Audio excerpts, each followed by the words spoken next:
Welcome, one and all, folks and fellas. Tonight we have the 19th tourney, the season 1 finale of the Super Smash Bros. Crusade CMC Plus CPU Tournament Series, Who Reigns Richest.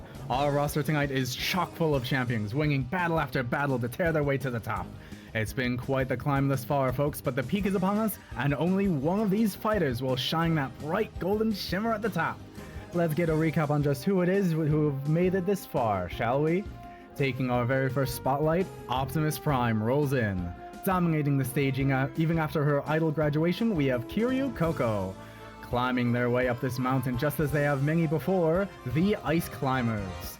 Casting decades worth of spells stashed up their sleeves, we have Black Mage. The young prince of the Puff Top Kingdom scuttling his way here too, we've got Starfy. Only here because he heard there was prize money and surprising everyone with his performance, Boyfriend. Famous anime swordsman, former member of Soldier, and fighting for the planet is Cloud Strife. One of the most powerful Espers around with her signature railgun ability, Misaka Mikoto. Ripping through everything in his way to fulfill his self-given goal, we have E123 Omega. Owner of a shaggy pizza shack homing to cover his debts and advertise his business, Peppino Spaghetti. A magician and trickster to his very core, Magalore hits the scene to slip his way into victory. Hero for fun and protector of Z-City, Saitama steps into the fray, hoping for a challenge. King of the Koopas and one of the longest standing video game villains out there, Bowser stomps onto the stage. Standing in at 5'7", weighing 107 pounds, the boxer from the Bronx, Little Mac, steps into the ring. The disguised Pokemon living a sad and lonely life imitating Pikachu. Mimikyu's out here giving Stardom as itself a chance. The greediest treasure hunter and sometimes game developer, Warriors here after the gold. Leaping from bounds never before climbed, Madeline lands into the competition. And the self-proclaimed king of Dreamland knocked down but never out for good, King DDD. The matches will be one round double elimination with grands and losers finals being a best of 3, third match always defaulting to Battlefield. Whichever competitor has the most coins by the end of 3 minutes will move on to the next round. No items, random stages, final smash on. It's been a long time coming, but it is in fact time at last. Our fighters are as ready as they can be, and the final conditions are set. It's time to see once and for all, who reigns richest. We'll move on to our main screen here as we close out the music and start up the first match. Not from the top. Okay, Madeline is fixed. Madeline has her normal colors. The timeline is shifted and we've got a new first stage match going on. So leading us off here, we do have Madeline versus Cloud. Now, Madeline is a very unsuspecting opponent who, at first, it really doesn't seem like she'll have much going on. But there's just like 2-3 key moves that she has that once you see her start to land those moves, it'll really start to be obvious why she's here. Unfortunately, she's not landing too many of those right now, as Cloud, big-ass Buster Sword, swinging it as hugely as ever, is dealing most of the damage here. I didn't even know CMC had Coin Battle and I've been playing it for years. See, that is the thing. Up here we have Cloud's classic self-destruct. That is how he has, surprisingly, that's how he's won in the past tournaments. Keeping all the coins to himself. But yeah, CMC Plus does in fact have Coin Battle, and the more that I've watched it, like at first, as we saw with Cloud, if this was a normal stock match, Cloud losing a stock just like that, despite theoretically being in the lead, would be lame as hell. However, with coin battles, none of that matters. And it is an entirely different meta going on with who's actually succeeding. Because right now, despite self-destructing once and not getting a single KO, Cloud is in the lead. Madeline is not that far behind so far, but it is not looking good for her because she's not able to get any good moves in. Like, she's able to get in some damage, sure, And depending on how the potential KO later on into the match will go, she may not make it past the first round. She may in fact go to be the first one over to the losers bracket. And for clarity's sake, because this is 18 characters, normal tournament size would be like 16. There's a couple of preliminaries here, so one of these opponents, one of these players, possibly Madeline, if she's not able to pick up the pace here, is going to be taking that early loss. She's keeping distance when she shouldn't be. Cloud is double her coin count. And I think that's how it's going to stay. I think that is definitively Cloud losing the first match. I mean, Cloud winning the first match. My apologies, my apologies. And Cloud winning, moving forward, and Madeline going to the losers bracket. To close up the preliminaries, we've got Starfy versus Little Mac.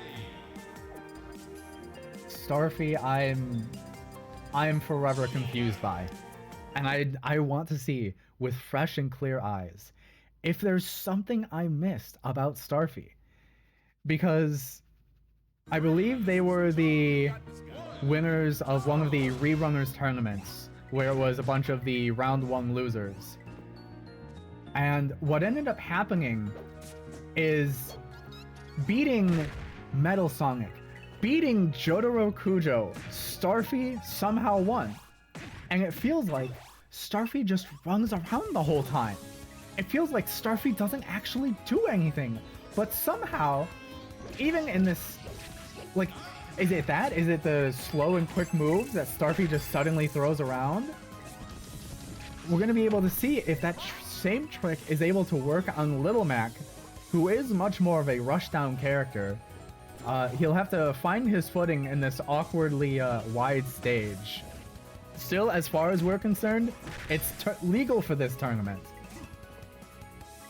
Right now, Little Mac is holding the lead, but it's that up smash. It's that up smash from Starfy, basically doubling his range and size.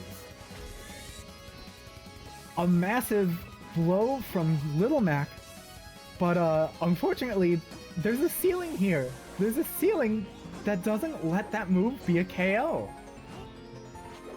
Going around might be a clutch AI for coin battle, since I imagine most other characters don't care about picking. Yes, that is in fact a big factor. We will see with the Ice Climbers, for example, later on, where a factor that never plays into any other Smash Bros. Kind of mode or game or standard play is being able to cover the most ground. And Starfy, as I said in the intro, just scuttling around the whole time, panicked and running for his dear life, that has done so much more than anyone could possibly imagine. Like right now, Little Mac hasn't been able to get a KO. Little Mac is holding onto a comfy lead because Starfy isn't doing much, but that could change in an instant.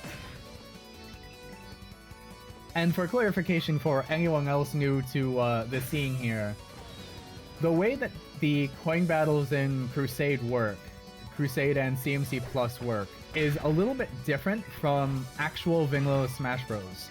Wherein in vanilla Smash Bros, you collect coins, and if you're hit, you drop some of your coins.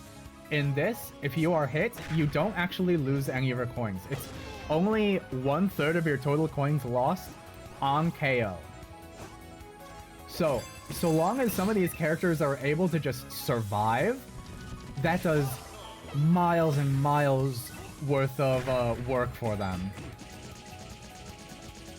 However, Starfy's kind of getting served around, and is locked into this, locked in fear, as Little Mac moves on. All right. We got Madeline and Starfy in the losers bracket, but it's not time for that just yet. We're going on to the proper round one here. starting with Wario, and Cloud Strife is right back in it. Cloud does not get a big chance to rest here, as he goes directly against Wario. Now, Wario, in...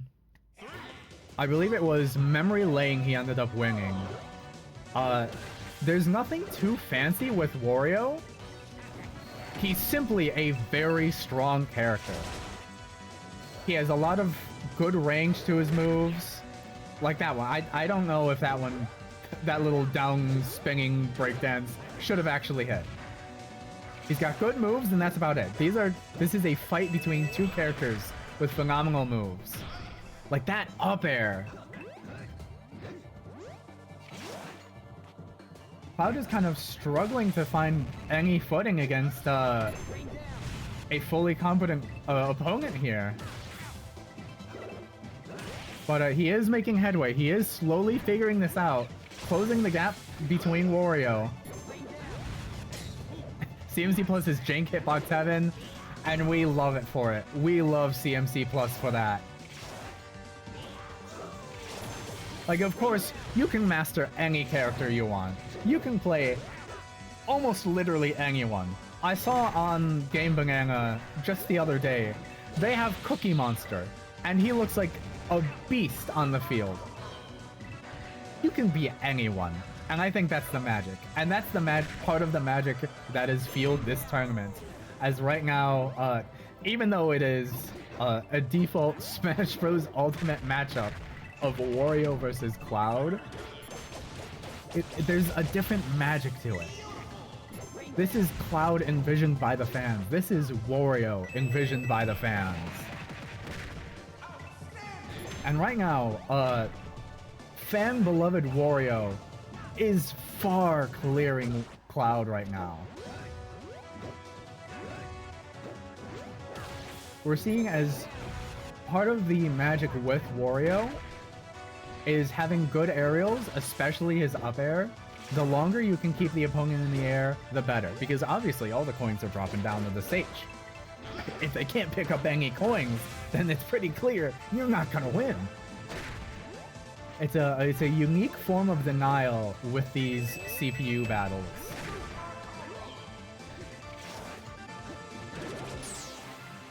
And we do have Cloud Final Smash on deck with 30 seconds left. Plus an early KO. Okay, there's still 30 seconds left. And Cloud has closed the gap. He still does have his Final Smash. It's a different matter of if he uses it. But instead, he gets KO'd in place, with Wario picking up a fair amount of coins, creating a massive lead. Cloud, you need to use your Final Smash, or you know, Wario can use it. Wario can use it and draw the timer, completely depriving Cloud of every chance he could have had. 313 coins. Wario moves on to the next round, and the site is glitching out again, so we'll just have to keep that in mind. Following that is another stock standard Smash Bros matchup. We got Bowser versus Ice Climbers. CPU wasn't programmed to press B.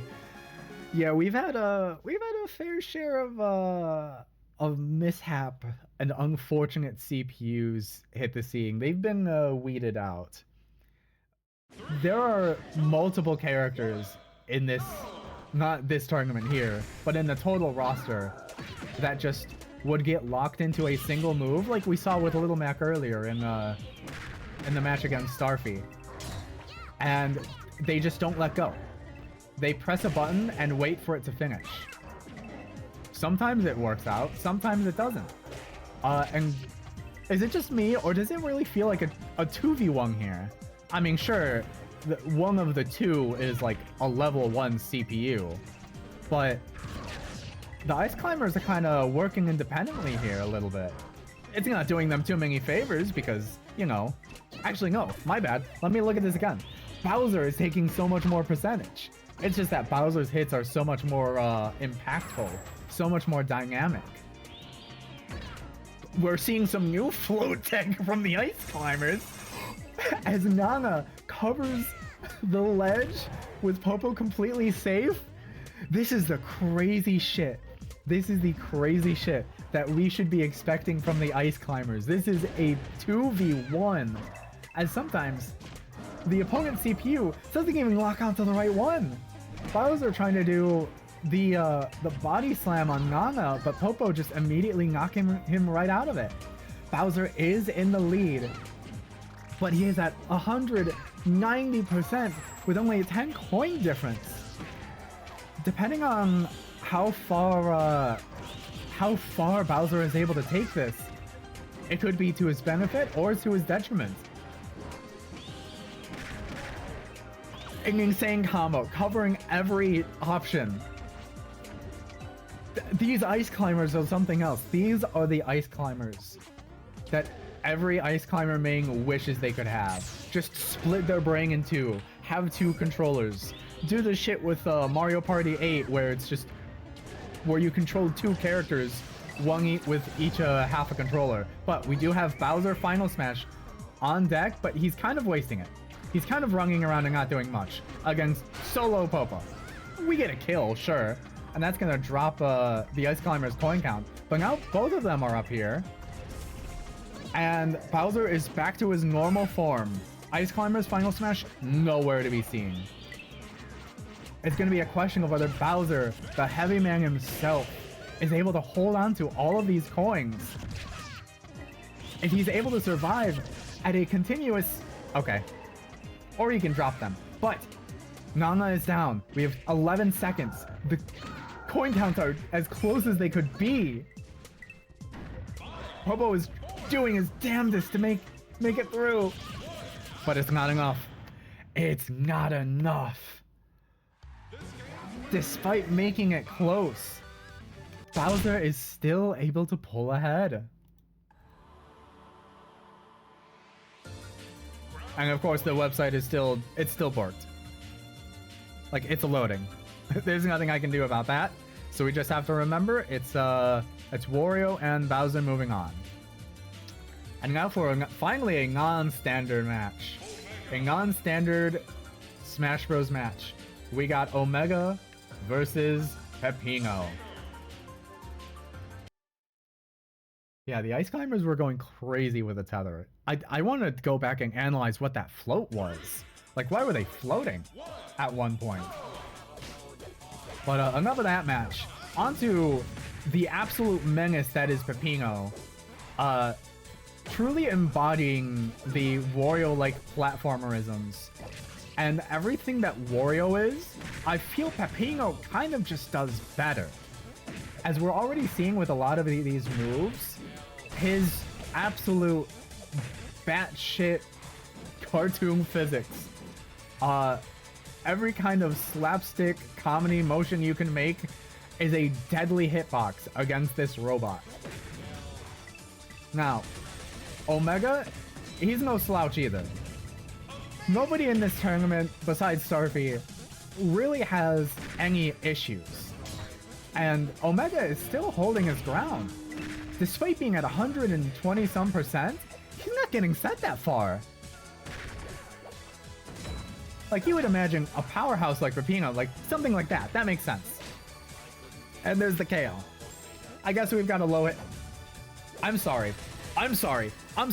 What? We all saw that, right? Omega was flying back into the skybox, but then he respawned early. I didn't touch anything. That's just what Omega's doing. Also, let me zoom myself in here and, oops, not cut myself off. Okay, maybe not that much.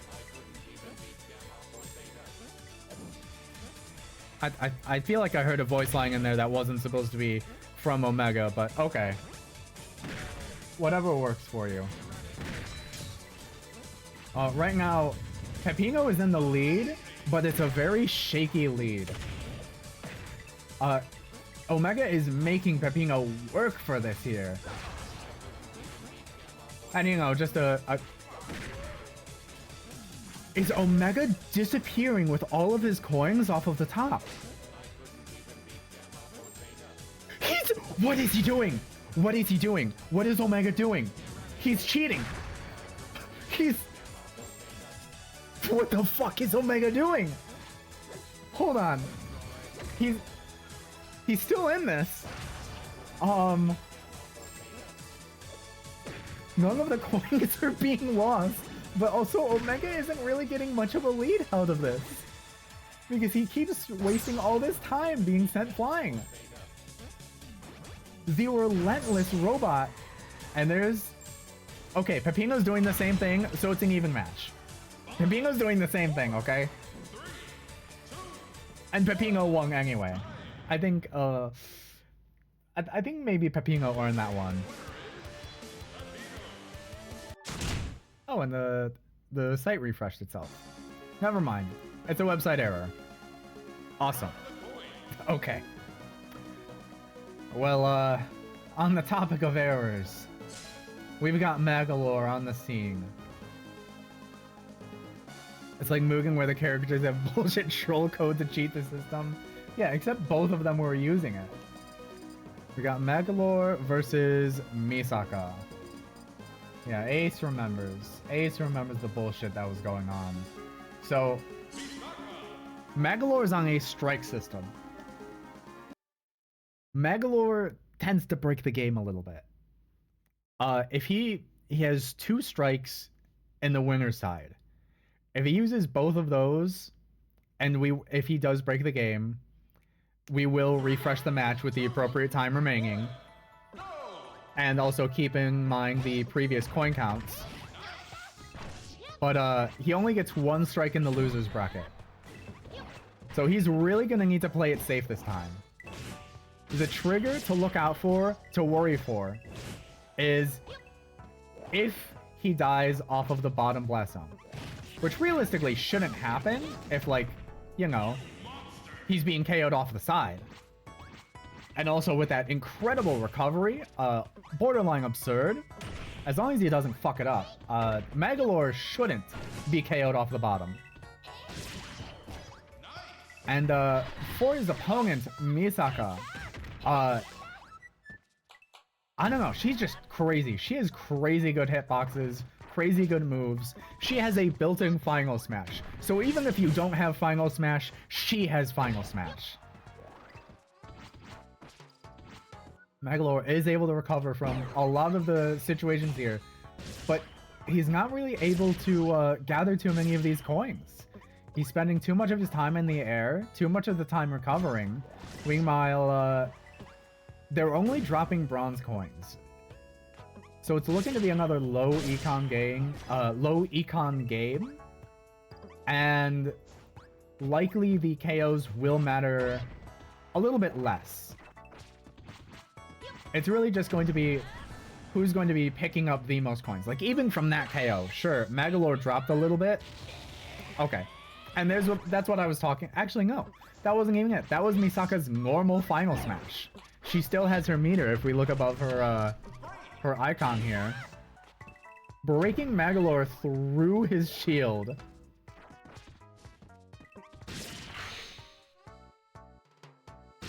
And that's what I'm talking about, but she decided to do, she decided to miss. That's also a crazy recovery from Misaka. Can I just say that? Like, I don't know what beef, what fan service Misaka has given to people that the person who made this has given her the most insane up recovery I have ever seen, where she just floats upward for half a mile and then drops down on an iron girder. All right, there's the meter move from Misaka, and she is still holding on. Right now, Magolor, I don't think he's making it. I think Magolor is getting sent to losers bracket. I can't be the only one who was terrified seeing that. Oh, there goes his shield yet again. Magolor, you gotta grab a little bit more. You gotta throw out more attacks. No. I'm panicked every time he's off stage. And he's just wasting time.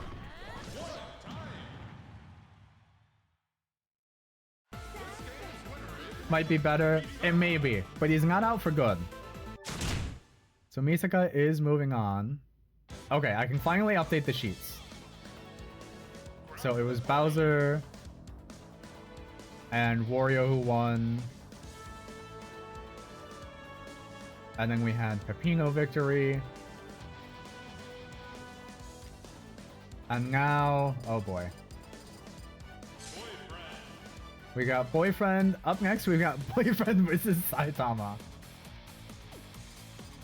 So where's our hero here? Alright. Misaka moves on.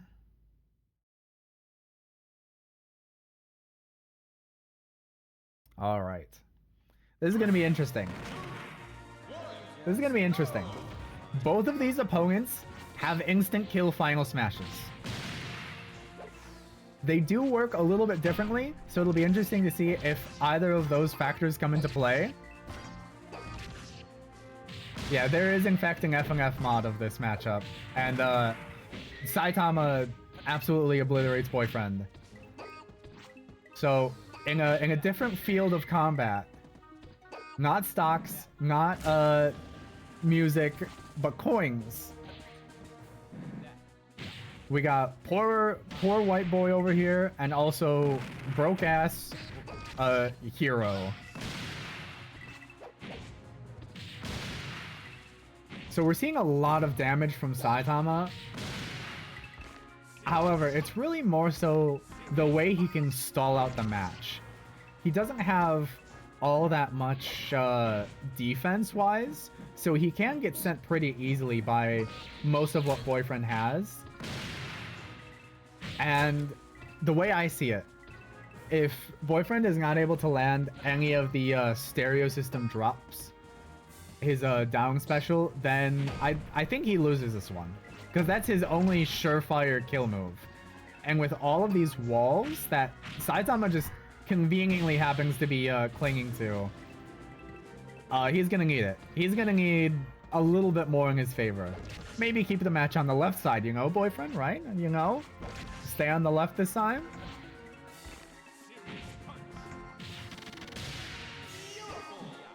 But regardless, it's not looking good for him. It's not looking good for a Blue Boy Wonder. And instead, Caped Baldy is moving forward. Interesting play, but it does get another KO. Hi CC, welcome in. Yeah, we've got last minute Saitama clear lead. Saitama with the clear lead. Boyfriend was in fact a only a winner of a rerun tournament. So the first round losers. So, and here we have Saitama's final smash. Stalls out the clock, or rather pauses the clock. It does instantly KO. However, it is bugged out and given Boyfriend all of the coins, and Boyfriend gets his final smash in the last 30 seconds. Instant KO for instant KO. But it doesn't. Oh, there. Yeah, it does. And all of the coins are scattered. Boyfriend at a staggering 874 to Saitama's 344. This. No way. No way. What is this plot armor bullshit? Saitama stomping throughout the entire match. Suddenly, blow for blow. As a reminder, Saitama was also a winner of a rerun tournament. Because guess what? His final smash made him lose the match to to Mr. Satan. But we've got a good matchup next. We should have a good matchup next. It's been a while since we've seen our first tourney champion months and months ago. We've got Optimus Prime versus King DDD, our most recent winner of the semifinals. Not semifinals, but last Glimmer, last week's tournament. Where is he? So we've got the earliest winner versus the most recent winner. Now, I don't think I don't think I reported this anywhere properly, but a fun fact with Optimus Prime, after figuring out a few things on my own, up to 25%, he has super armor. Not that it's mattered when DDD is dropping insane amounts of damage, but also to note, Optimus Prime is fucking huge. The stage presence that Optimus has over even Bowser is crazy. The missiles aren't working through the ship, DDD. You gotta be on level terrain for that one. Optimus is taking his time. I think he's trying to lock DDD into this fight corner over here. But so far, I don't know if that's properly working out for him. DDD is in a pretty sizable lead right now. 150 coins to 100. Okay. As one gains coins, so does the other. But what I'm seeing here is that it is, in fact, mostly DDD dropping the higher coin counts. Optimus is able to drop some silver. But, we've got the homing punch, we got some missiles, we got truck mode. Optimus has everything, including not getting KO'd. He has it 200%. Sliding across the stage. What is he doing?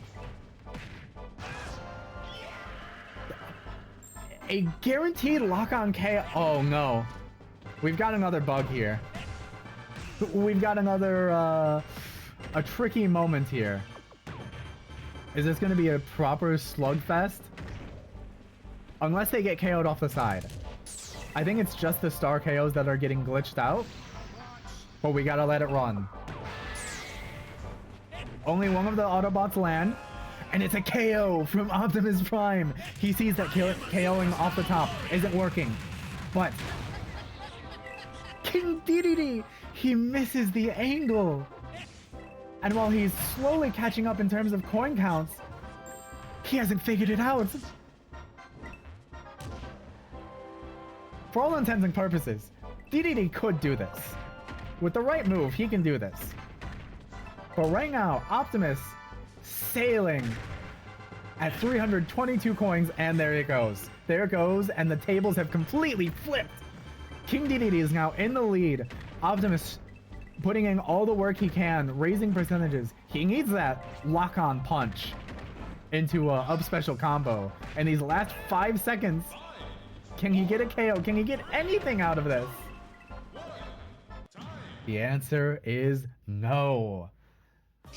Despite making it through the technical difficulties, King Dedede is the one who comes out on top. Alright. And after that... Ooh, okay. We've got some mysticism going on here. We've got Mimikyu versus Black Mage. Two very unlikely opponents here. Now, as we've seen with some of the other fighters, having the disjointed hitboxes, so to speak, having hitboxes that extend far past their normal hurtbox, is what gives these CPUs an advantage, because the other ones, the opponents, are never expecting something coming a mile away. A projectile, sure, but something emerging from their body, like a waterfall, like a flurry of energy or ice spikes. They aren't expecting that. That is, in fact, how Black Mage ended up winning one of the tournaments. But in the same vein, Mimikyu has that, but a little bit different direction. Mimikyu has extra range, but also extra speed. Mimikyu is the one who took down Sephiroth in its tournament's finals. Sephiroth. We almost had Sephiroth here, by the way, instead of Mimikyu. We would have had Cloud and Sephiroth, and for sure I would have put them first round against each other. But no, it's Mimikyu. King Dedede also ended up getting past Sephiroth in that tournament for redemption, so you know, he's not all that big of a deal, you know. We got Black Mage. We got that Final Fantasy representation. And right now, Black Mage is showing up. Despite Mimikyu's speed, just so much of the potential behind Black Mage's moves, it's all on display here. And of course the knife. How could we forget the knife? And you may think, Black Mage, what are you doing? All those coins just dropped right back into Mimikyu because there was no knockback. Mimikyu just got out of Hitstun and was able to pick up all those coins. That's part of the plan. That is if Mimikyu is able to keep those coins. Okay, at this point, I think I may need to reset the game. I may need to reset the game because I'm not fond of that glitch persisting. After this match, we will reset the game.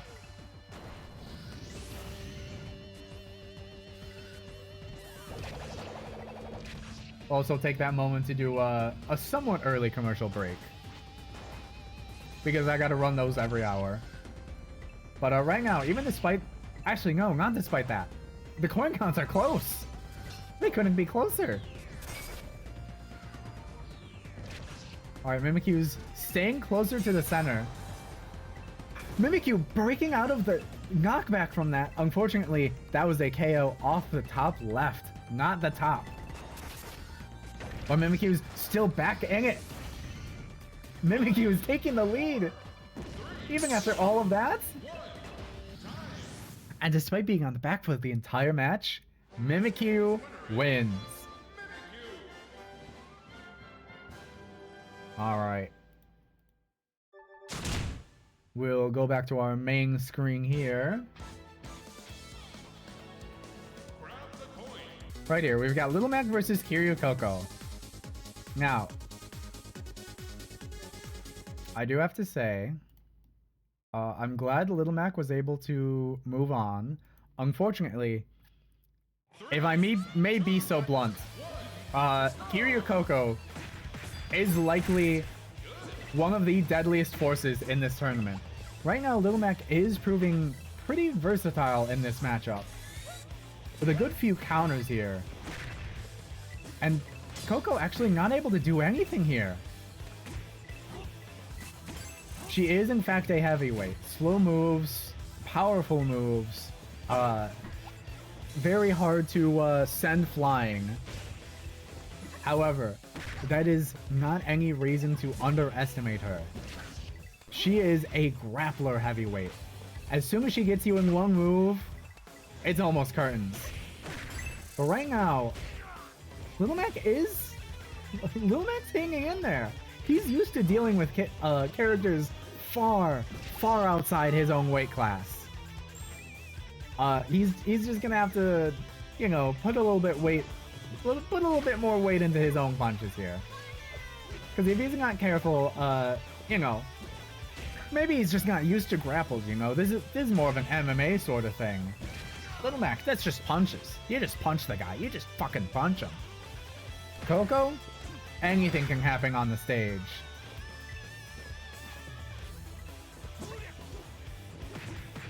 Right now, Coco is in a pretty sizable lead.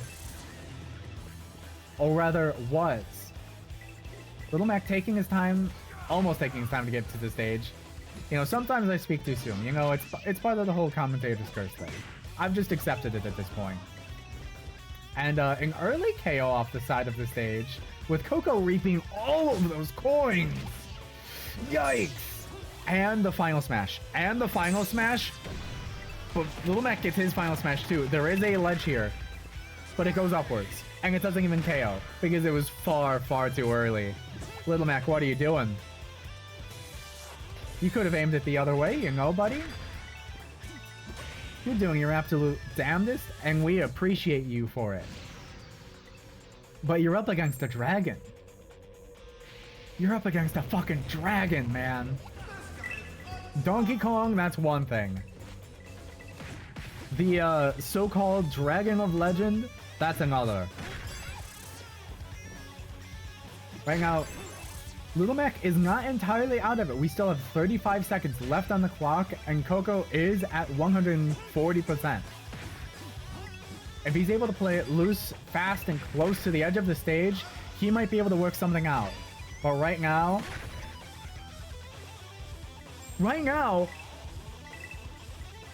in the last 15 seconds, Coco is at a massive deficit here. Little Mac not letting her do anything. And we're in the final 5 seconds.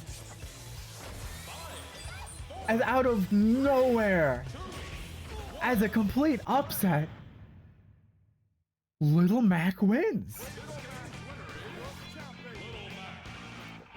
Sometimes, all you need is a little bit of speed and a little bit of grit. That is incredible. And that'll leave us to losers round 1 in actuality.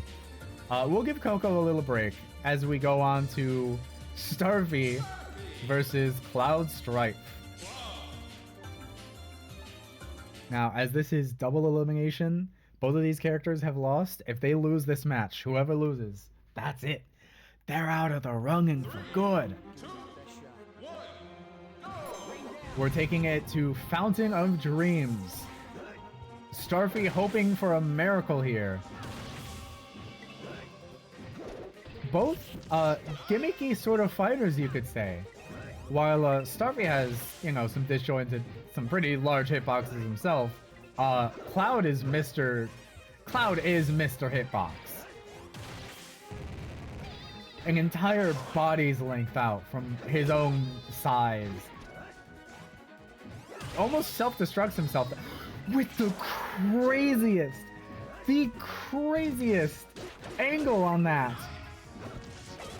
He put some spin on that strike. Starfy is trying to get some headway into this match, but to no avail, as there's just no room to run on this stage. There's nowhere else for Starfy to go but to go directly into the range of the Buster Sword. It's not looking good for the little prince. Unless Cloud KOs himself. However, we notice there was no real change to the ranking here. That is in fact what has gotten Cloud this far. He just so happens to KO himself in such a specific way, off stage, off the bottom. Worth explaining for anybody new. When you are KO'd, your hitbox, your character data is still there at the point of, you know, being KO'd or self-destructed. So, when the coins go up and then they fall back down, well, you're still there, so you collect the coins. And being KO'd off the bottom, gravity says coin go up, coin go down. You just collect almost all of what you just dropped.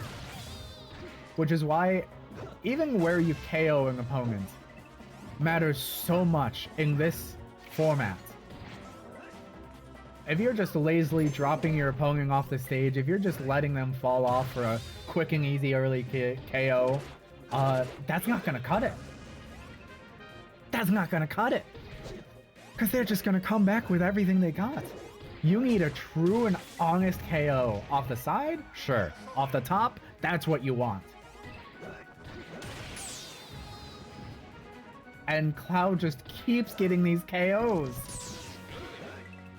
The fact that Starfy made it here to begin with is a miracle. Let's be real.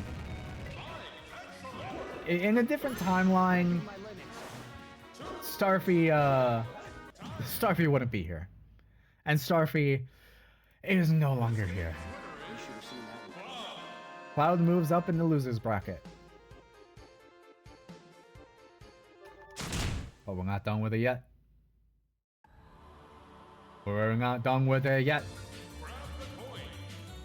Kiryu Coco's coming back up versus Madeline. Now, we saw what speed can do against against Coco. Crazy. I was never expecting that. I don't think anybody who saw the tournament that Coco was featured in could have expected that either. But let's see what Madeline can do here. If Madeline is able to take down one of the projected winners of the tournament. Or rather, I guess any of my predictions were completely wrong, because I was also expecting Optimus to get pretty far. There's still plenty of good fighters in the winners bracket side. But that's not where we're at right now. We've got Coco taking a pretty strong lead here. First 40 seconds. Up by not a lot, as Madeline is making somewhat of a comeback. Keeping her distance when she needs to. A very good shield into grab there. Madeline is playing it as careful as she can. As any instance is just pounds of damage.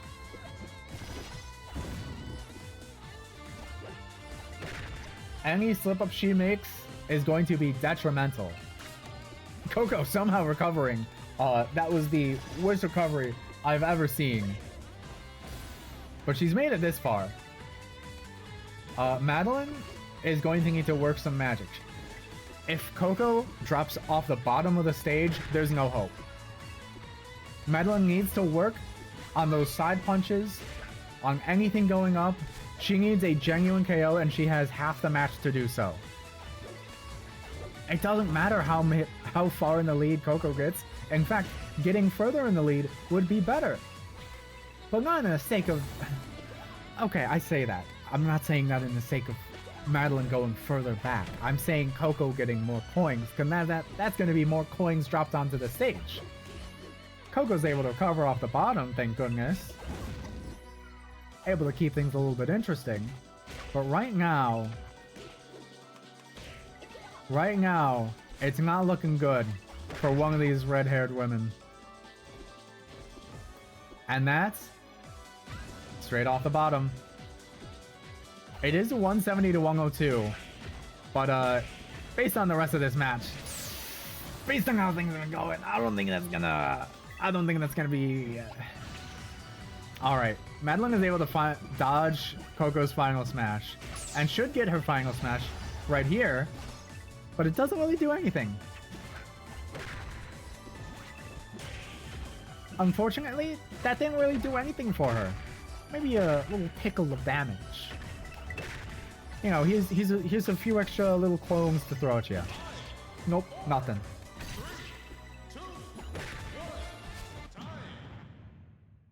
There's only one redhead moving forward. And it's the idol of Hololive, Kiryu Coco. Alright. Now let's get back into the winners bracket. We've got winners quarterfinals. Oh, I didn't touch anything, right? Yeah. Okay. So, up next we have Wario versus Bowser. Thinking the walls down low are lessen the floor KOs, keep your coins effect. A little bit. The angle of which you do fall kind of matters. As for whatever reason, it's been working out for Cloud. Like, it regularly worked out for Cloud.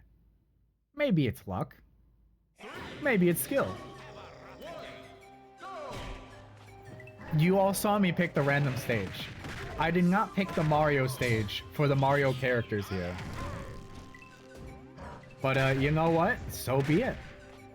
Wario versus Bowser. Now, what Bowser is going to have difficulty with here, part of it, recovery. Both of these characters are going to have difficulty with recovery. Because these pits in the middle of the stage are going to be very dangerous if these characters are just haphazardly using their specials. But with the speed from Wario's attacks, that's also going to be a problem. Bowser kind of has to commit to anything that he's doing. Meanwhile, Wario, just throw shit out there. Just start moving. But it's not looking like he's able to get much movement in, as Bowser's kind of carrying most of the momentum thus far. I say, as Wario takes it immediately back. We've got rather far side blast zones, it seems like. And pretty low top blast zone. And KOs are working properly again. Thank goodness. I think I would have been crazy if I had to deal with that for the rest of the tournament. Bowser, crazy play to take them both down. I'm not sure who really benefited more from that one, but the coins are close.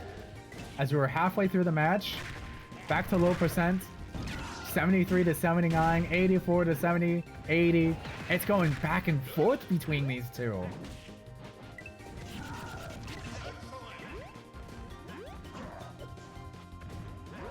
Really, the only time we've seen the stage being dynamically used by either of these characters is Bowser taking both of them down. The last time we saw this stage, both of the characters could not stay on. They just kept falling off of the stage. So it's nice to see some competent fighters here. And speaking of competent, Bowser's ace in the hole. His final smash, Giga Bowser, is on deck for the last 35 seconds. As Wario is soon to get his final smash as well. We'll see if that has any proper interaction with Giga Bowser. Bowser's trying to find his way back on the stage, making full leaps, and that's a KO. And with Giga Bowser's massive size, he is just scooping up all of those coins. And wait, we have Final Smasher as his final smash.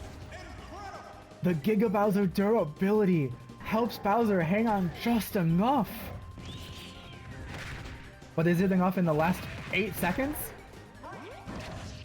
Is Wario able to sweep out a surprise KO? Wasn't enough. Moving forward in the winner's bracket is Bowser.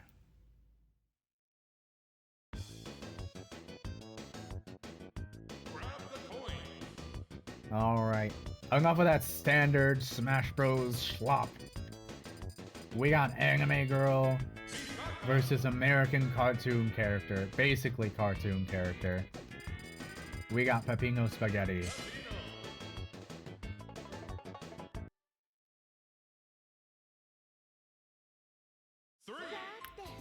Oh no.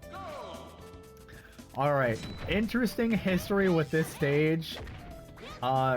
Every single projected winner has lost. Now, in this case, I'm not sure who's supposed to be the projected winner, so you know what? Maybe we'll just be normal surprise this time. The CPUs tend to have some difficulty approaching just because of how wide this stage is. And there will be a lot of mischief going on the left side. There's an early KO on Pepino. Surprisingly, he doesn't have the recovery to actually get back on stage. I suppose he just does need that ground to launch himself off of.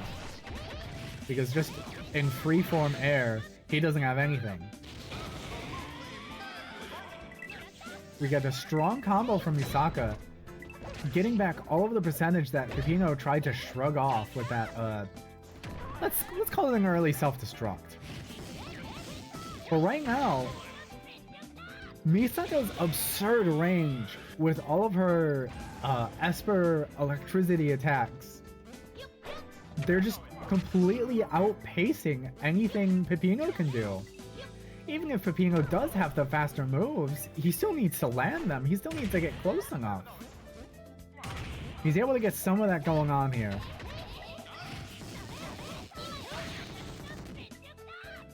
And there's another blast, but Pepino buried most of it. Sure. Alright, he's blocking, and that's a shield broken. And he's getting punished for it. However, he is in a lead here, as Misaka blows her meter. We've still got a minute on the match, and it's still pretty even, all things considered. The more Misaka panics with that up special move, I think it's going to be the better for her, because it's just more chances for her to avoid losing coins and taking damage. Okay, Yeah, go ahead, Misaka. Just keep throwing out the whip.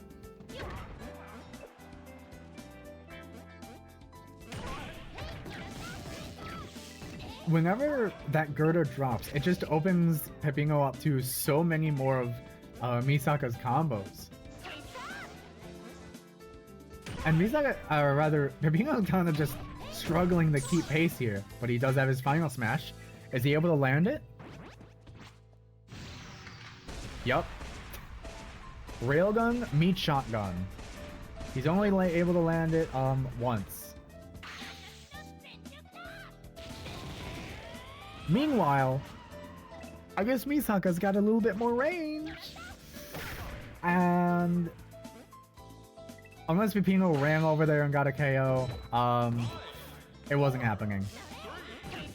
That KO was just too much. Instead, we have Misaka moving on to the next round.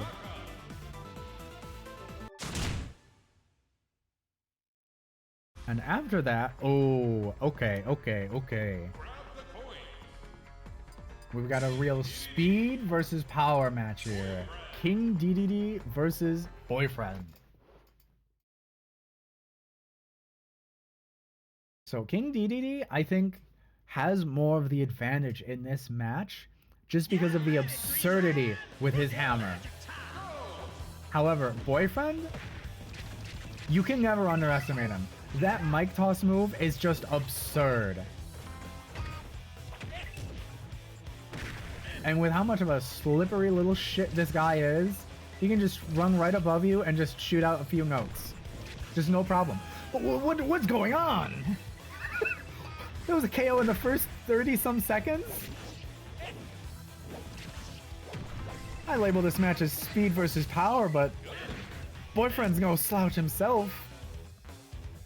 How is King DDD going to respond to this? We're landing some good hits, but he just doesn't have the speed to keep up. Dare I say, Boyfriend is just twice the speed of King DDD. Of course, durability is a different thing. King DDD taking up all those coins that Boyfriend's kind of just, he's doing his thing. He's doing his thing.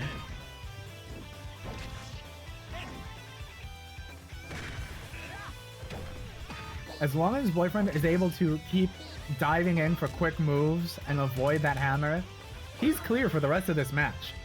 He just keeps pulling the same bullshit he's been doing. He's good. But King DDD, he's not going to let this go either. Well, some of the other opponents, some of the other characters in the past have gone through just, you know, like a handful of matches. King DDD in the last Glimmer tournament had to basically come out against 31 other characters. He's earned his place. At 120%, that's kill range. That's kill range. Just one good hammer and Boyfriend is down. And in the last, both final smashes on deck. Who's using it first? As Boyfriend just ceaselessly combos him. Okay, Boyfriend, the combos weren't necessary if you were just gonna do this. It's an instant kill move. It's an instant kill move. But he breaks out of it. Oh, never mind. Some real fucking omaewa mo shinderu. You don't even realize you're dead yet. Unfortunately. Wait. Oh no. King DDD, what are you doing? Boyfriend has scooped up every single one of the coins he drops. We still have the King DDD final smash on deck. He can still use it. He can completely turn this match around. If he can do anything. King DDD is looking for a good opening, but if he waits too long, it's game over. He needs that KO. King DDD, you need that KO, and you have it in your hands! Unfortunately, Boyfriend's too quick. He's too slippery. The little bastard moves on. This game's winner is Boyfriend. Absolutely incredible.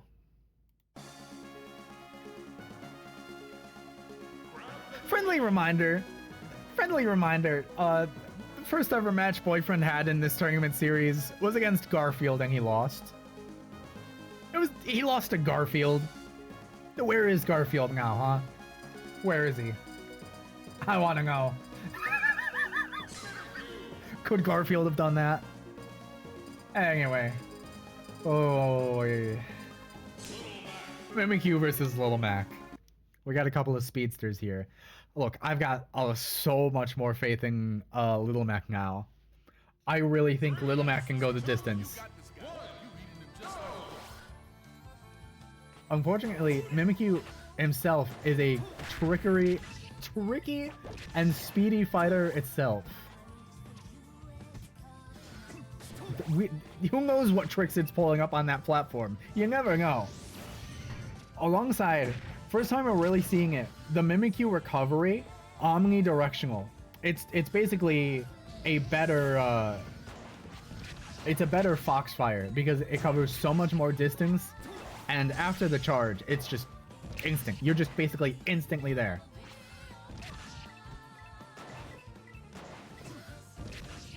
Little Mac is not able to do anything here, really, which is a surprise. In past matches, Little Mac was carrying so much of the momentum, but right now, Mimikyu, like, sure, Little Mac is getting a punch in every now and then. Mimikyu is just keeping the momentum this entire time.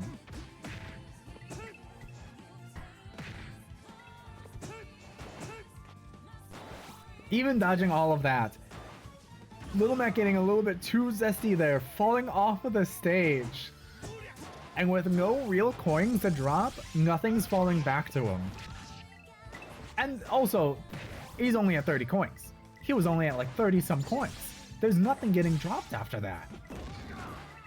Oh no. Oh wait, Little Mac is able to recover. He's got some horizontal distance in this iteration of Smash. Thank goodness for that. Thank goodness Little Mac isn't completely washed in the air. Yeah, guys, it's really funny. Little Mac is a boxer who hangs low to the ground, so let's make him absolutely dog shit midair. Real funny, guys, right? Yeah. Anyway, Little Mac has slowly gained some distance on Mimikyu, but it's still a 40 coin difference. And even then, the stage is just too big for these kind of moves to really do any impact. Right now, it is a dangerous place for Mimikyu. In fact, one good blow from Little Mac at this point could settle the game. Mimikyu is not a strong fighter itself, it's just working to its small advantages. Little Mac is having to punch down this time instead of punch up. And with a KO punch disrupted by projectiles. What can he do? We have Mimikyu Final Smash on deck. Does he use it? Nope. It's a miss. It's a miss. And at 213%, 142 coins versus Mimikyu's 150. Mimikyu moves on.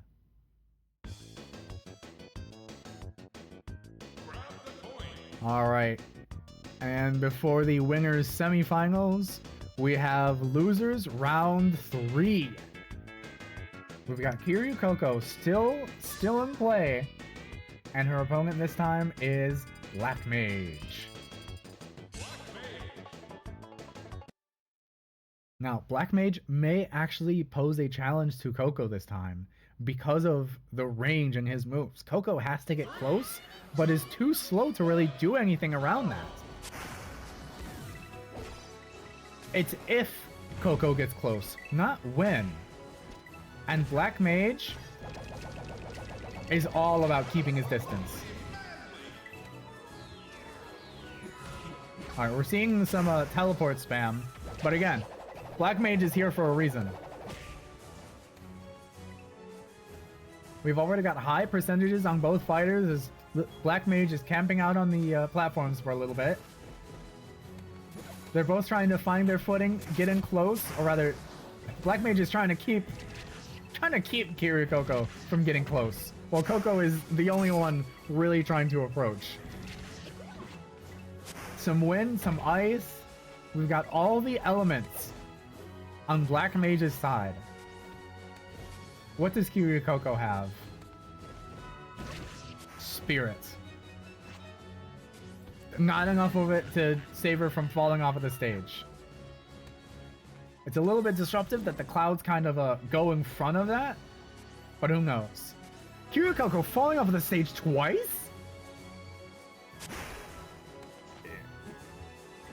3 times. 3 times. What spell did Black Mage put her under that she's not able to stay on top of the stage for any duration? She's finally landing some blows, and at 119%, Black Mage is not holding onto those coins for long.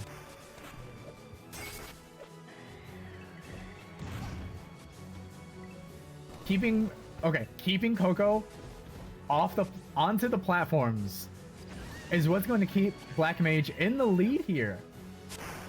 Because with such terrible aerial mobility, Coco isn't able to do anything about it. Oh, those coins are funneling straight into Black Mage. And they're funneling into Coco. The tide can turn. Coco is not entirely out of this just yet. But it's going to be a challenge for Black Mage to stay alive the entire time. I just have to finish my sentences sometimes, or else I'll go crazy. You got Supernova from Black Mage and it KOs? But Kiryu Coco is still in the lead slightly. Not anymore. She has her final smash. Is she going to use it? Is she going to do anything with it? She lands the final smash. 16 seconds left. That's not counting respawn time on Black Mage, who doesn't get KO'd. Instead, it's Coco who falls off stage. What's our coin count? 153 to 169. What happens in the last 5 seconds? 3, 2, 1, incredible. I thought it wasn't possible. But somehow, Black Mage wins. Kiryu Coco is out of the tournament. It's never the ones you expect. That's what I have to piece together from this. So after that... Oh wait, no, we're over here. After that, oh, we've got some real behemoths up next. Of course, the Final Fantasy rep slays the dragon. Of course. We got Optimus Prime versus Saitama. Both characters with canonically galactic. Where is he? There he is. Okay. Both characters with canonically galactic feats. These characters, depending on which continuity you pick for Optimus Prime, scale so high.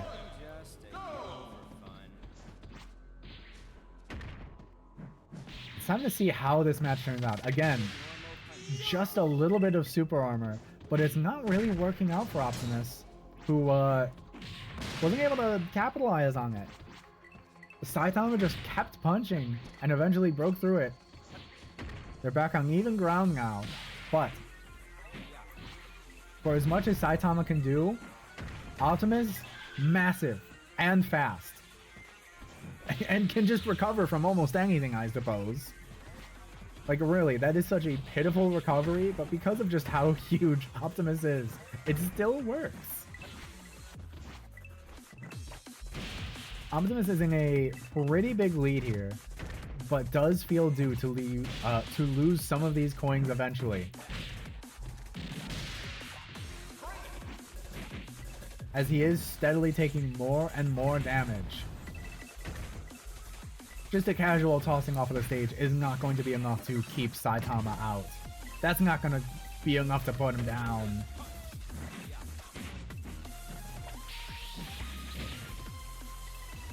And right now, as the percentages close in, Saitama gets the first KO.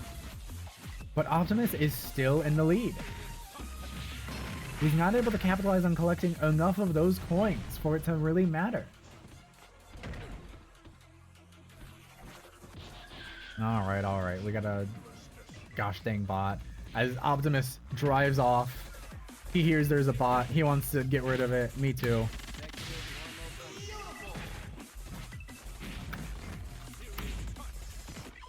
There we go. Back to the match. Optimus gets a KO. Okay. He's running around on the stage and is able to pick up most of these coins. There's still a minute left in the match. I believe... I believe Saitama can still get a KO at this point.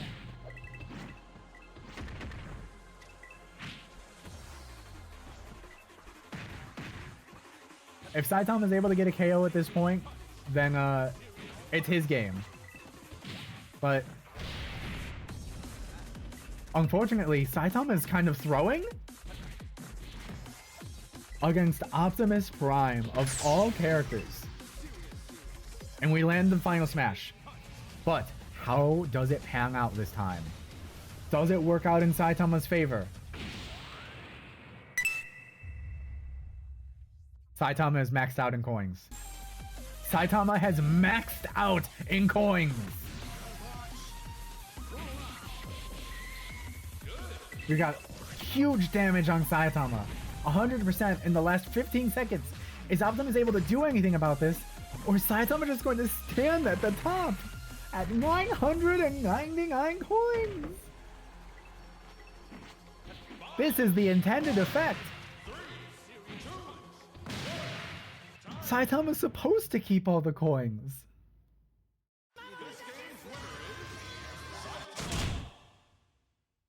Alright. Optimus Prime is knocked out, and Saitama moves on.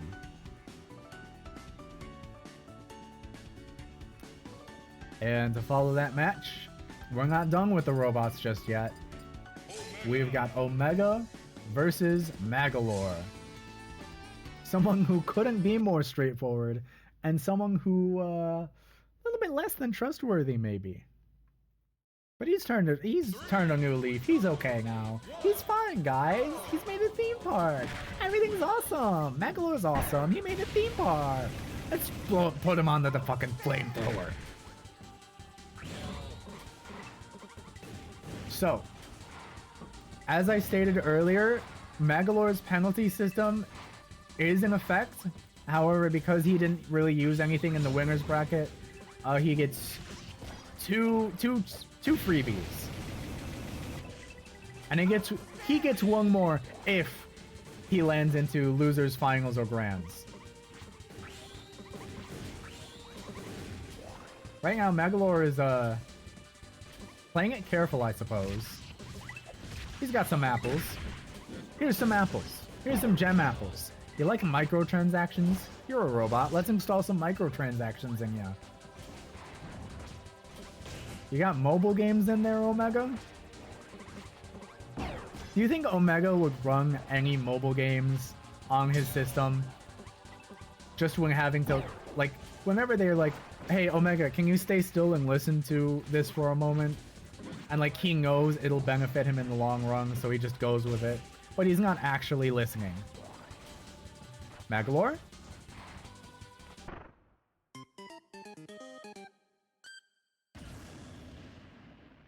Remember what I was saying? Alright.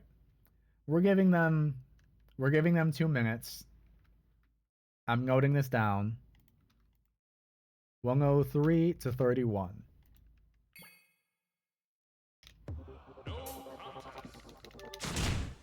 We're giving them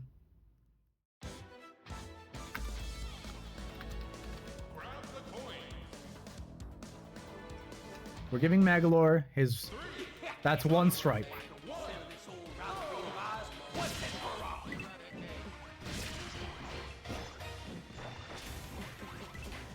That's the Magolor we all know and love. He didn't like the match. He was losing the match. He had, what was it? 31 coins. put this? Okay, am I gonna get copyrighted for this because someone decided to be real funny to put the Rec D vocal cover on this stage? Okay. We're lowering that a little bit. We're lowering that down because come on. Like, I respect some people making their own stages in this. You don't need to put lyric covers on these. So right now, onto the actual match. Magolor is doing significantly better. Maybe because it's home turf. Who knows?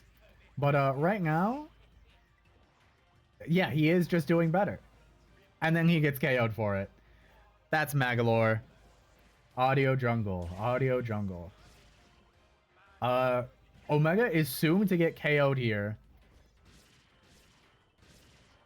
And there it is. Alright. How much is Magolor able to get off of this?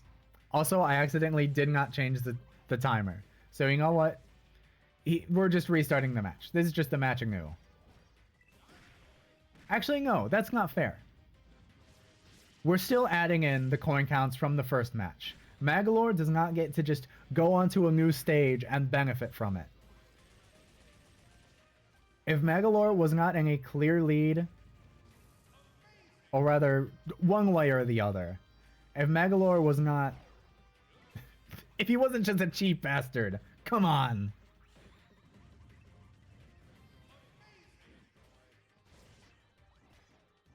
So, what have we got here? We've got Omega 86 coins. Magolor, he needs a significantly better lead.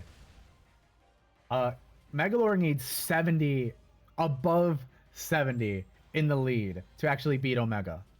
But I don't think he's going to get that far. I don't think he's going to get that far. Oh, has the cover version finally ended? No, it's going to loop. It's going to loop in the last 30 seconds. That's awesome. Omega, how about you give us a good final smash, huh? No, you want to fall off stage? Okay. Omega, how about you give us a good final smash? A good send-off for our pal Magolor. And we've got Team Dark with a giant laser that kind of scrapes the top of Magolor's head. You know, his little hood is a little bit singed, a little bit burnt. But unfortunately, this just isn't going to be enough. If we add in the coins from the previous match, even then, even without that, Magolor still... Omega still wins. Omega still wins. Magolor is out of here. Close this. Let me raise the audio again.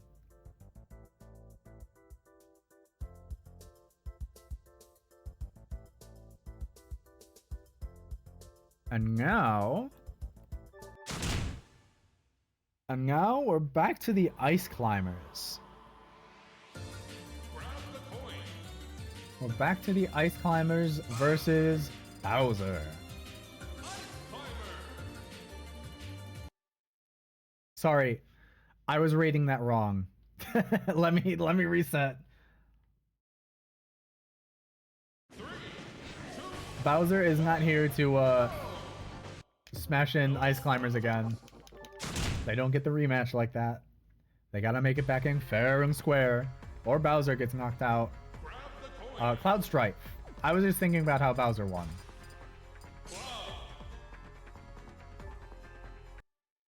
See, this is why I use an actual tournament bracket website, because I would not be keeping track of this shit whatsoever.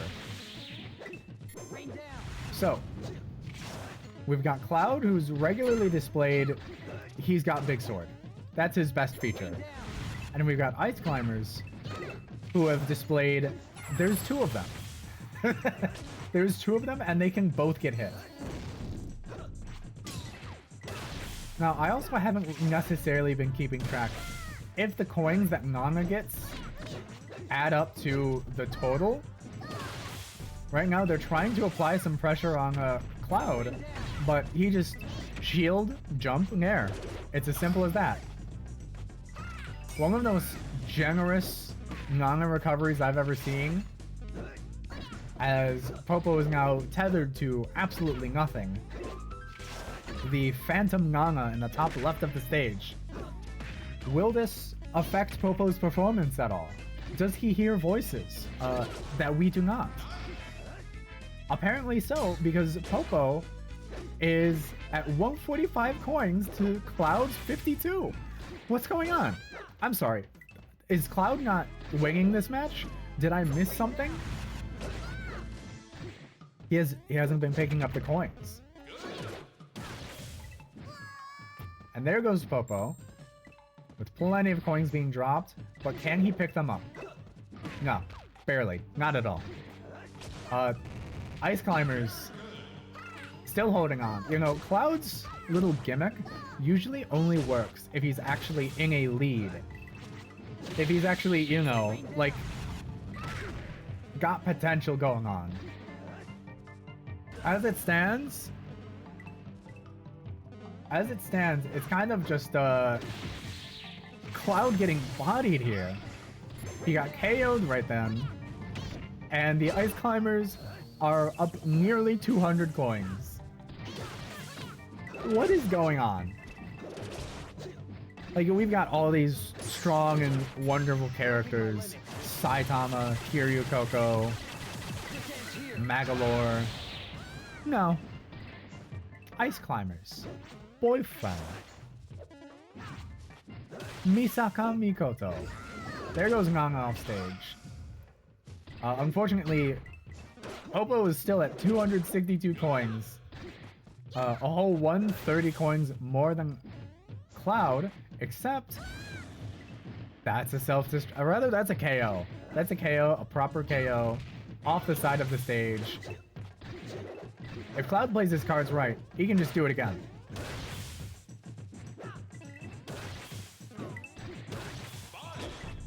Unfortunately, he hasn't closed the gap just enough with a 20 coin difference. 198 to 218. With that kind of pace, it could have gone either way. But nope, it went the way of the Ice Climbers. And with losers round 3 out of the way,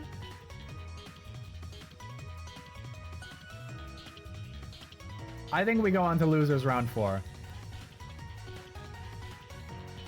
I think we get this out. So we've got Black Mage versus Misaka.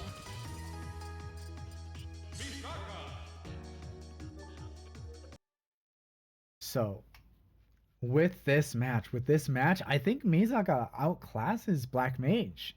Because although Black Mage can, like, you know, throw around a few spells and all that, be real fancy, Misaka, absurd range. She's throwing every single one of her attacks half a mile around. Like, what is that? If not for the Black Mage teleport recovery, he would have been doomed. Any other character would have been KO'd there.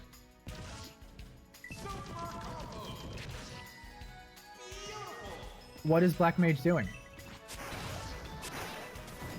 Winging, I guess. By technicality, Black Mage is winging.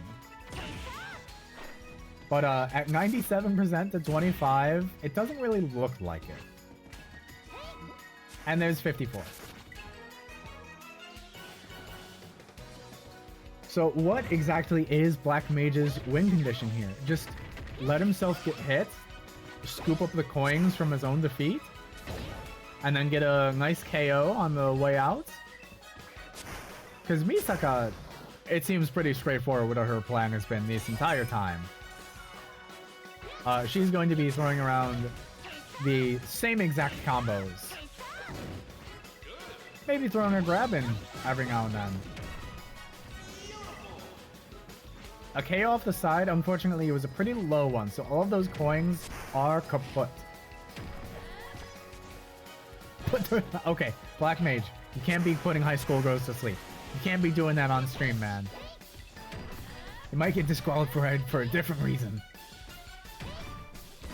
Not that there's much of a... Actually, there is. With Misaka at a higher and higher percent not being KO'd, the longer she draws this out, the riskier it's going to get. They've stayed pretty close in coin counts, and if Misaka isn't careful here, then she'll get KO'd, she'll lose all her coins, and Black Mage will swoop in with the victory. Black Mage has been around the block, but he hasn't seen this block. He hasn't seen this block. I think even if Misaka gets KO'd, like right there, she stays in the lead, and then she just KOs Black Mage. And Black Mage never stood a chance. Black Mage never stood a singular chance. It was all a pipe dream. It was a myth. It was a fantasy. You could possibly say the idea of Black Mage winning this tournament was his final fantasy.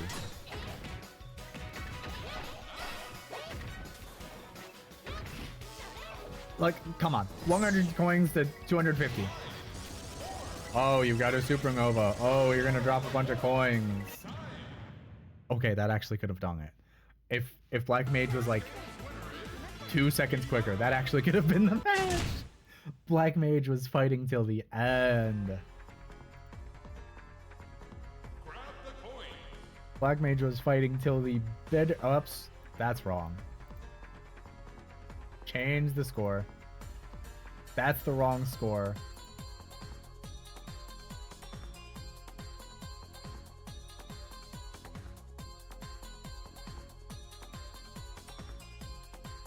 Sorry, sometimes my inherent bias kicks in and I hit the wrong buttons. So after that, we've got Wario versus Saitama.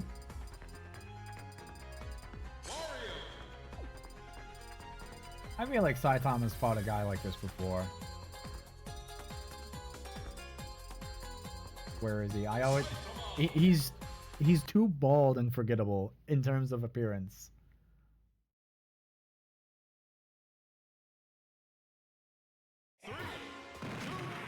New Pork City.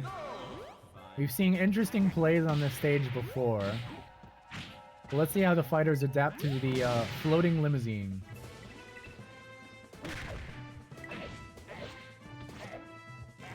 Wario is not looking too hot here. He is now, unfortunately, the underdog in terms of fast and cartoonish proportions. Fat Italian. Actually, is Wario even Italian? Is that just something people have led themselves to believe? Well, there goes Saitama off the stage. Don't most people just say like, oh yeah, he's Greek or something? Saitama is playing a little bit risky off stage. Leaving Wario to kind of, Wario's German. We'll take it. Saitama? I don't know what he's doing. I don't know what he's doing, guys. He just doesn't want to deal with Wario. He's like, okay, there's my tournament match somewhere, right? Against this guy? No, you're kidding, right? He's my actual competitor's underneath the stage, right? And he's checked multiple times. Technically, Wario is winning this match by a landslide right now. If Saitama doesn't pick up the pace, he's kind of screwed. And as we're over halfway through the match, they don't have anywhere near enough Final Smash meter to actually do anything about this.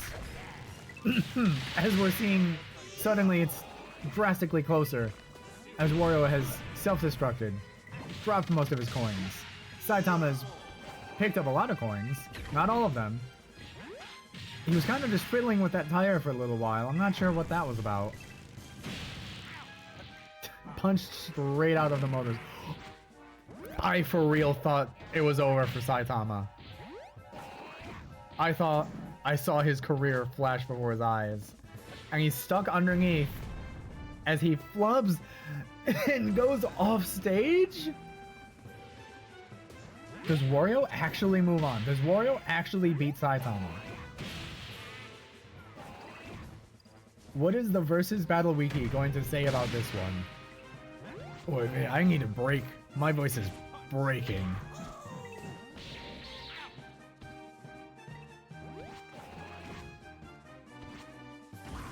Wario falls off of the stage. 128 to 101 in the last 10 seconds.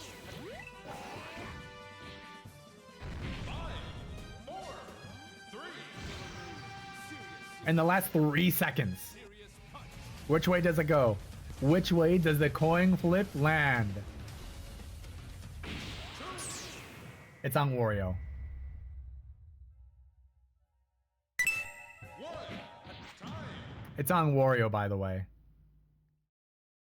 This game's winner is Wario. Crazy unfortunate.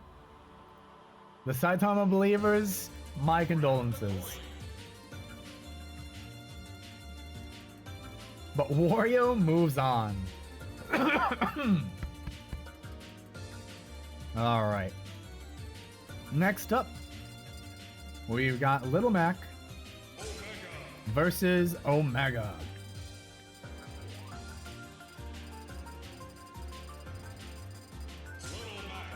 You can see the gears turning. Wario guessed it theory. Shut up. 3, 2, 1. Again, you guys are all seeing I press random. I press random on the stages. There's like 30 stages in rotation.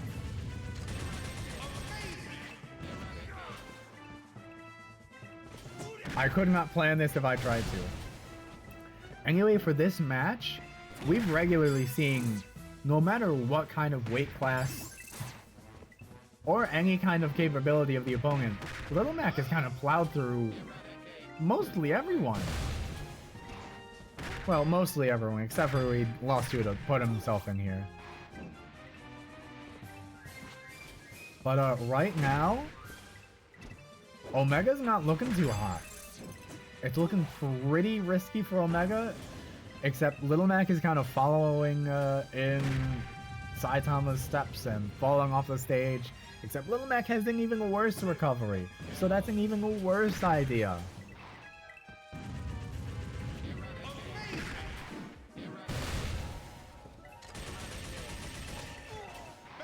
Like, look, Little Mac has dealt with a lot. He's fought all sorts of weird guys in his own world bracket. He's fought Donkey Kong. And earlier in this tournament, he fought a fucking dragon.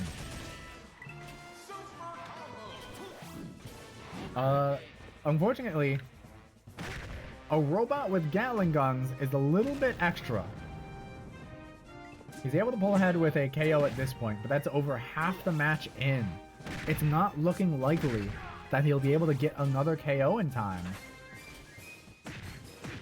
So whatever Omega is gaining at this point, that's what he's keeping. And whatever Little Mac has by now, it's getting all the more riskier.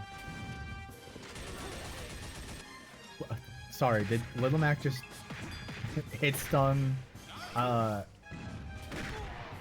punch through all of those bullets? Just rising forward, fist to bullet. Little Mac, you've got to pull out some magic. You've got to pull out some magic and stop being flung so far away from the stage. Or just get sent off the top. Crazy unfortunate. Both final smashes are in play.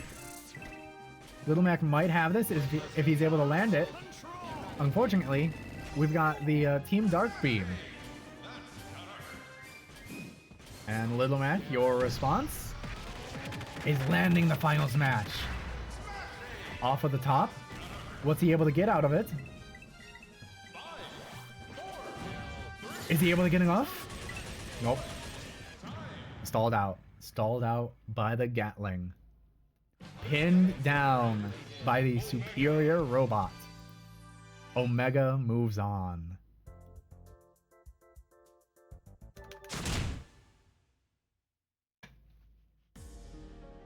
And to close out losers round 4, we've got King DDD versus Ice Climbers. I think we actually saw this match in the past. I think this is actually a rematch of sorts. Oh, where are they? Here they are.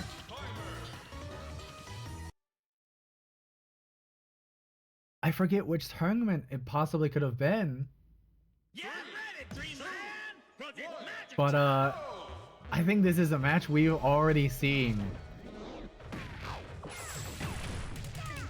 Unfortunately, I forget which way it might have gone, but right now it's looking it's looking crazy.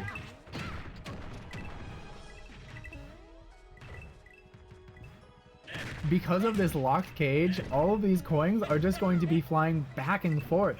And there goes Nana out of the side. It is hammer to hammer.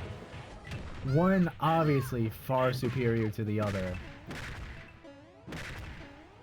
But Popo, he's got the grit and determination. He's climbed mountains before, but none like this. Dropped out of the top of the stage. DDD not really picking up too many of the coins, and instead Ice Climbers capitalizing on what was left behind.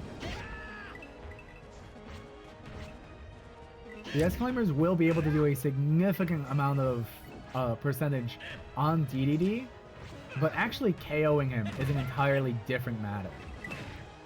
If Nana is able to distract DDD enough, then that may be the win condition for Popo and the Ice Climbers in this. Otherwise, King DDD, just swing. That is 2 KOs. However, they are low but not out just yet. 258 coins to 383. And with King DDD getting KO'd. The tables have turned, but there's still 1 minute and 10 seconds in this match. We've already seen DDD pull off 2 KOs. He can do a third. But it's less so about the KO and more so what he's able to do afterwards. There goes Nana, sent flying away. He's focusing on Nana. Whatever threat he's seeing there. Oh no. And that's enough to KO again! 542 coins! I think that's the highest natural number we've seen in this tournament outside of Saitama. But we have the Ice Climber Final Smash for the first time. Do they use it? Can they use it? Will it help? The first ever instance of the Ice Climber's Final Smash, but DDD gets his Final Smash first! Absolutely insane! We've got Popo and Shadow Popo this time. Oh, sorry, never mind. Nana was knocked out of it. Unfortunately, they just don't see it. And we'll never see the Ice Climber's Final Smash. Because moving on in the tournament is King DDD. Alright, and with that, we are down to the losers round 5.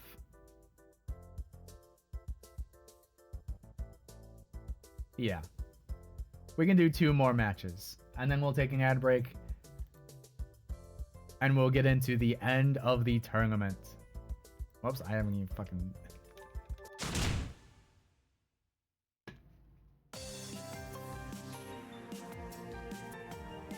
From here, we've got Misaka back at it again versus Wario.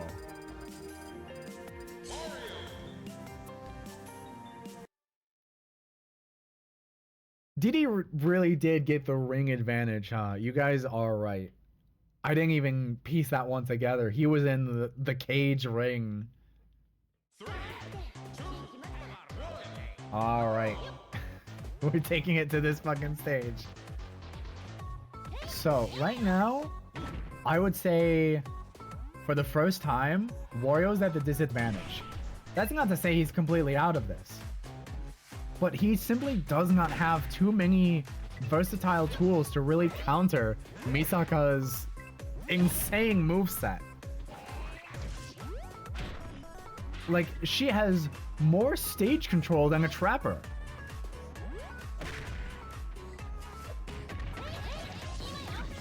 Well, this feels Wario's pick for the stage. You're just saying that because of the 3-6s from last time against Saitama. Really adds to the experience. I've tried not mentioning it before because, like, honestly, this is a unique stage layout with platforms both above and below to the sides. Right now, Wario is holding on and honestly fending for himself pretty competently. He's making the most of the stage layout, as having to go above and below is not Misaka's strong suit. She's, throughout this entire time, preferred to go from the side. Anything horizontal is what she makes the most out of. Obviously, the up special helps.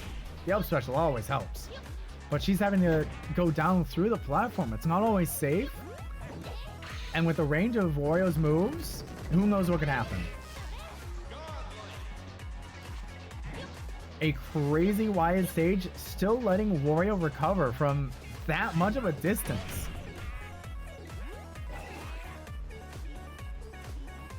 Right now, as we get down to the last minute of this match, Misaka, are they stuck? Are they stuck? Okay, Misaka is getting out, and she's back in. Misaka sees her lead. Wario doesn't know what to do, so she's stalling it out. She doesn't need to approach. Wario needs to approach this time, and with such a high percentage, it is so risky. Anything could kill Wario at this point, but just enough can also kill Misaka. It's a 79 to 93 coin difference. That's not a safe lead.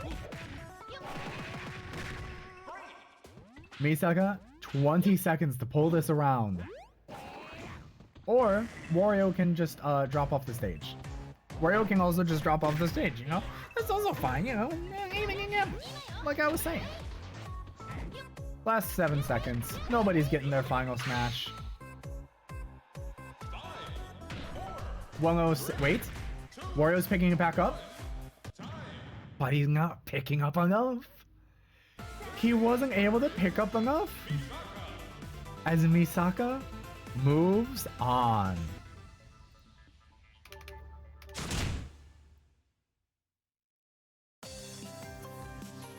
And now to clean up the last of the True Blue losers, we've got Omega versus King DDD.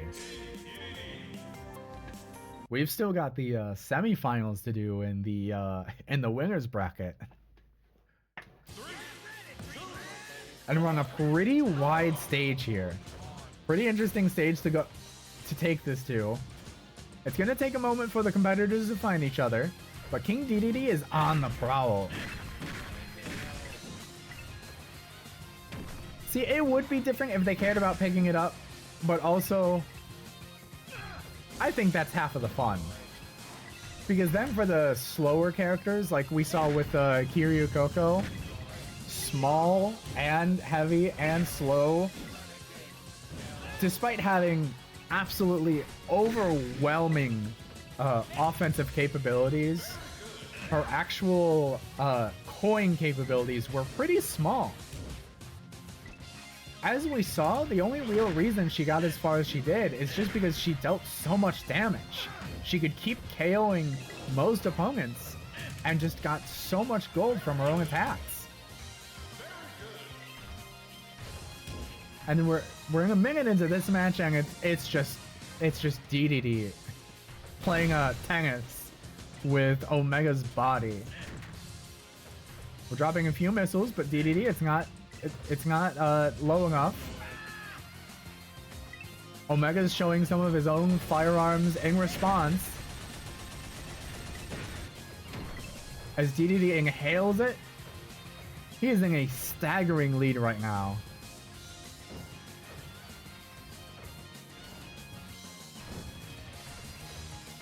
Omega is trying to figure out what to do. He just keeps flying up and right into the clutches of DDD.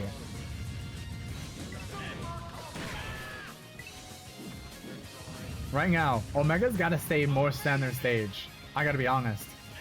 Fishing for the KO is not worth it when you can get so easily sent flying. If this slow pace keeps up, we might not see the final smashes at all, just because they keep getting sent further and further away. DDD's fine to just take it easy at this point.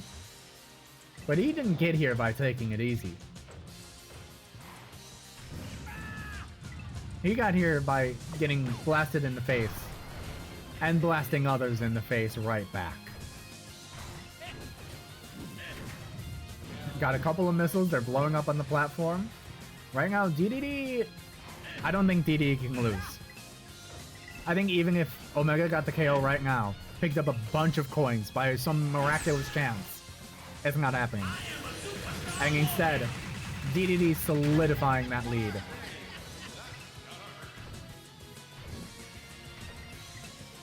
I think we know what's happened here.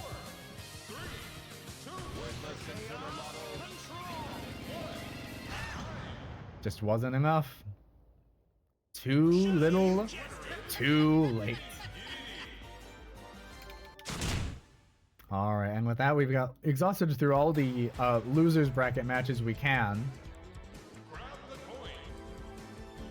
And on to the winners semi-finals.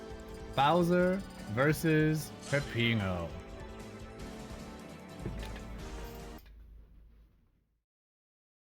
Alright, it's been a while since we've seen these fighters in the tournament. But, as a quick recap, Bowser, big, strong, fast. He's got all the capabilities. Peppino, strong, fast, but probably one of our fastest in the tournament. Rivaling Boyfriend's combo ability. This is going to be a sampler for what Bowser is going to have to face in the finals if he moves on. Bowser could very well flunk out this match. Just like his circuits are flunking out on what the hell to do at the ledge.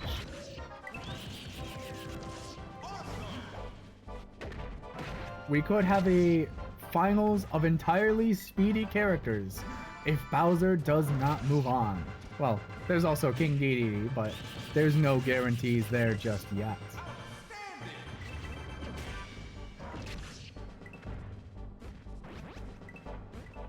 Now, right now, as to be almost expected, Bowser does have a percentage lead. But what's more surprising is the coin lead. Bowser, well, soon to be KO'd, it feels like, is 100 coins in the lead. But with such a high percent, he just keeps getting comboed. He's locked in hit stun and he can't get it back.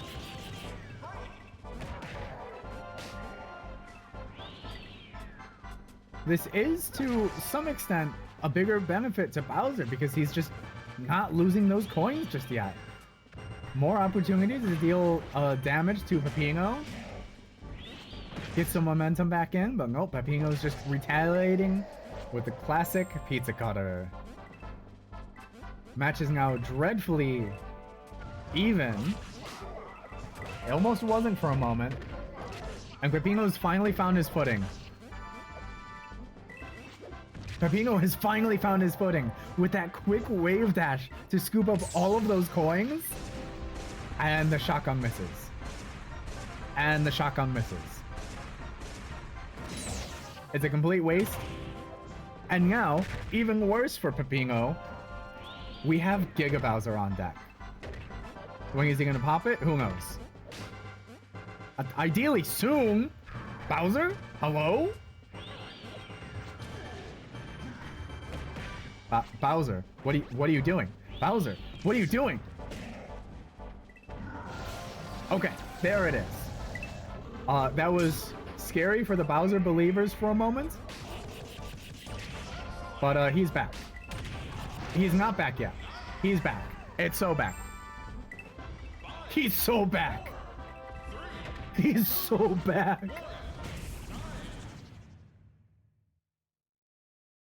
Crazy. Bowser moves on to the winners finals. After, you know what? You just wanted to show off the Giga Bowser color palette in the windscreen. That's all it was. And from here, we have Boyfriend versus Mimikyu. For all Boyfriend knows, this is just a normal Pikachu.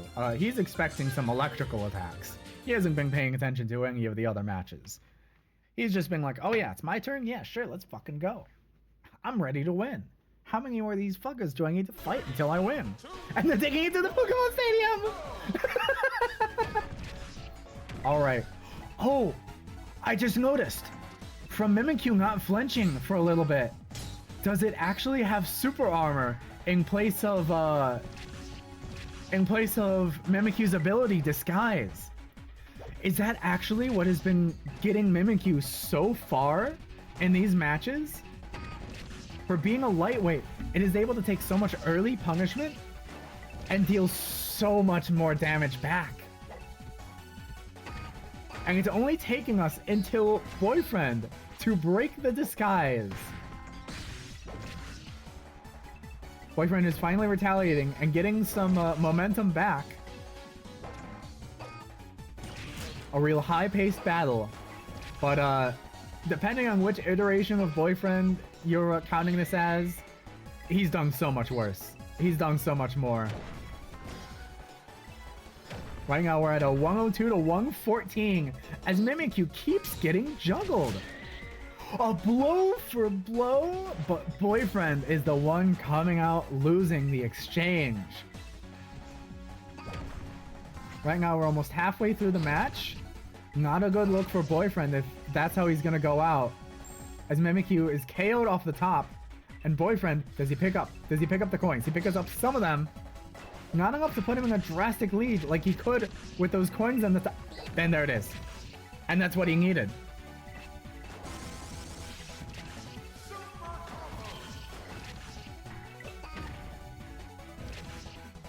Right now, Boyfriend shredding through that early disguise. You would be mistaking it was ever there with that kind of, with the comeback Boyfriend has been making. Already back up to 102% on Mimikyu. As Boyfriend is almost, or rather is, around 80 coins in the lead. Both Final Smashes in play. We haven't seen Mimikyu land their Final Smash until just now, and it lands the KO. But Boyfriend still has a trick. He still has to land it. It still has to hit. And it does, with a crazy, honestly, crazy hit range. That is a yet another guaranteed KO. Boyfriend playing with his food a little bit. Does he run to the left side of the stage to pick any of that up? That would be pretty helpful. No, he doesn't need it. He's fighting this Pikachu. He doesn't know why Pikachu knows Shadow Claw, but it does. It loves using Shadow Claw. Wait, the coins are tied. The coins are literally tied. 1 coin difference. Every moment here matters. 229 to 221. Mimikyu is unable to land. And for just those precious moments, Boyfriend makes it to the finals. What the fuck do you mean? Guys, this is the character who lost to Garfield in his first ever match. What the fuck is happening? What the fuck is happening? Why is Boyfriend getting this far? So, okay, so let's get the losers round 6 out of the way. We have Mimikyu. We're putting you right back in the fray, buddy. Mimikyu versus Misaka. It's not getting any easier.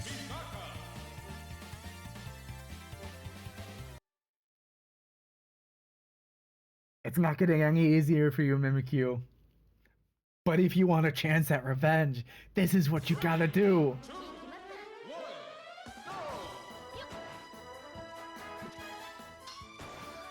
We're taking it to the Dragon Quest stage, which has, in history, on record, disrupted so many characters' recoveries.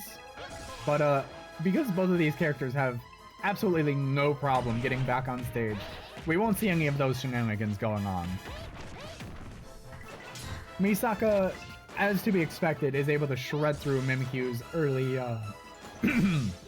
early disguise super armor. Some of the moves were having difficulty landing, like the overhead girder throw. And this, she just decides to blow. It's honestly crazy. That's her final smash. That is Misaka's final smash, and she's just able to do that so quickly. It took the Ice Climbers hell and back getting slammed by King DDD's hammer to even get theirs for the first time. We get a double KO, and right now, Mimikyu is actually in the lead. They're gonna hold up some of this lead, as, you know, we've got some super armor lead going on, but it's not gonna last. Misaka's gonna break it out. I think you can throw a few more girders. You know, when Mimikyu is that far, Misaka, I think you can throw a few more girders. She just has so many quick moving moves. Like, it's either quick and spammable, or it takes her half a year to get there. Oh, was that an electric shock move? Alright, we got a spike, and she's immediately following it up, but it's not enough. Mimikyu's able to break out of that combo. As we're down to the last minute, Misaka is able to get a KO, is kind of running between all of the coins she could be picking up, as it's not actually looking good for her. Unless she's able to... Even the super move, it's only able to get through just a little bit of that disguise. We've got a roughly 25 coin lead. And Mimikyu gets their final smash. Are they able to land it? If Mimikyu is able to land the final smash, that's game. Otherwise, Misaka isn't giving Mimikyu a chance to do anything about it. But she still has to do something about Mimikyu. And I think that's it. I think this is where Mimikyu moves forward. Mimikyu is not out of the tournament just yet, folks. After an immediate loss, it's back to victory, taking down Misaka, who's been storming through the losers bracket. This game's winner is Mimikyu. But it all's for naught, as Mimikyu moves on. And then after this, Peppino's not done with the heavyweights just yet. Peppino loses to Bowser. Do they lose to the other king?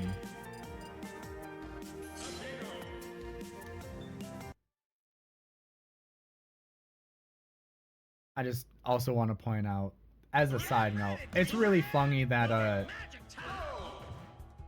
Pikachu, absolute flub.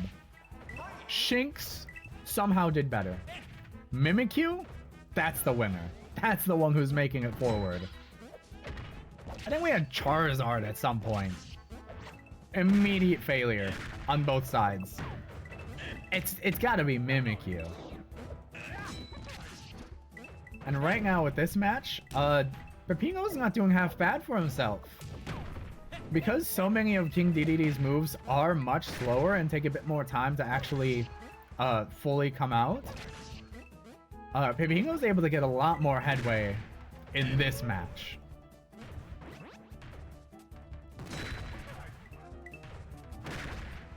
even though the percentages are close, it still feels like so much more of a Peppino game. It's more so just King DDD gets a move every now and then, while Peppino carries so much more of the momentum. Unfortunately, his recovery isn't that great. His recovery kind of blows, but he's barely that far behind now. He's already tied it up just by getting smacked around. DDD camping underneath his platform that's ever so conveniently just enough space away that neither of them can hit each other, really. An incredible, almost 3-piece combo with that Gordo, as Peppino is smacked down to the stage again. But King's gotta fall too. We've got a little over a minute left in the match, and the coins are close. But with how this has been going, unless Peppino is able to pick up the earlier momentum, it's not looking good for him. Wait, if he angles the shotgun correctly for once, or they can just cancel each other out. Mostly. Unfortunately, King DDD picked up all the coins. And so that goes their final smashes. They're both at high percentages again, but let's be honest. We saw this exact scene play out earlier. King DDD is gonna take a lot longer to actually get sent flying, and Peppino, just a little bit of distance and he's falling.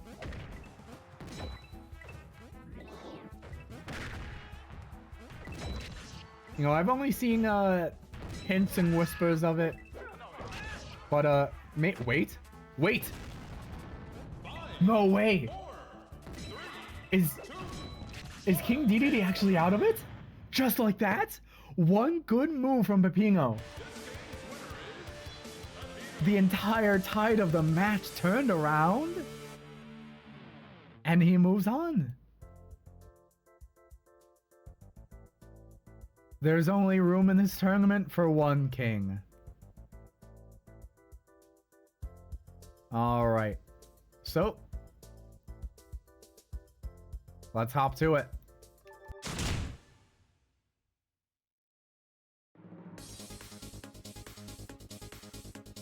We have Peppino versus Mimikyu. This will decide who's going up to the winner's bracket again. Where is he?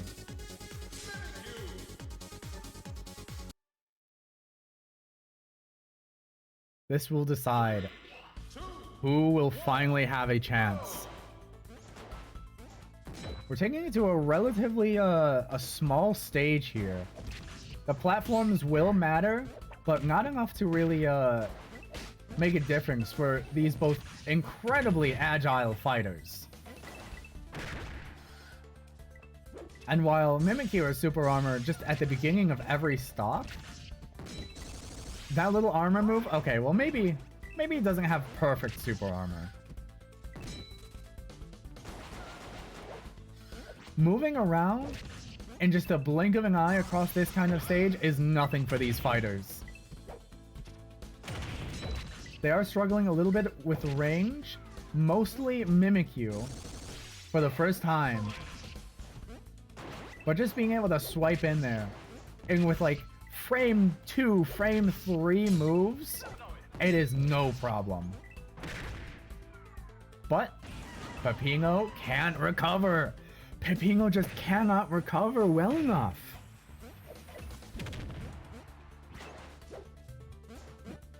If it continues like this, in a wider stage like this, then Mimikyu may be able to hold on to the coins more regularly than Peppino is able to hold on to his. We are looking at a halfway point KO on Mimikyu. But is the coin difference going to be that big enough? It's going to fall onto the stage from the top, but it's all scattered. Pepino's able to pick up a couple of gold, set himself apart just enough for a little while. But he's going to need to hold that up as he's up at 58% already. Pepino's shredding through Mimikyu, closing that percentage difference immediately. But now that they're on even ground, how will Mimikyu respond to this?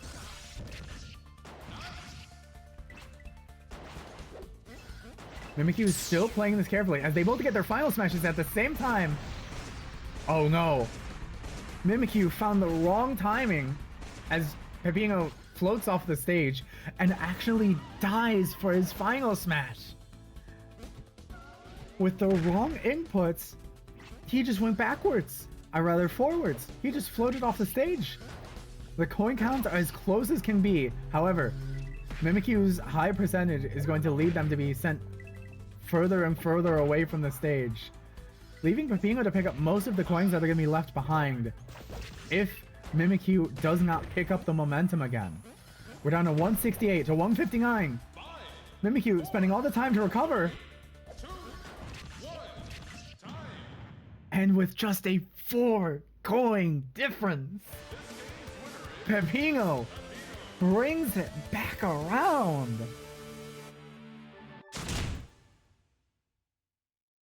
All right. It's not over yet. We now have winners finals.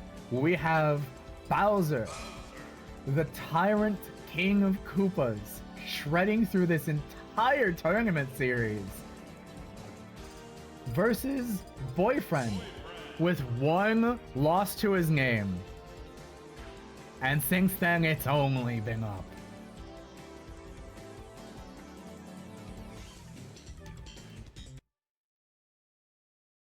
Let's see who wins.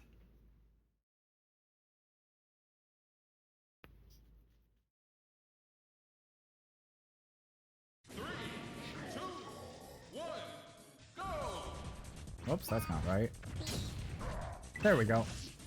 Alright, we're taking it to a pretty wide stage here.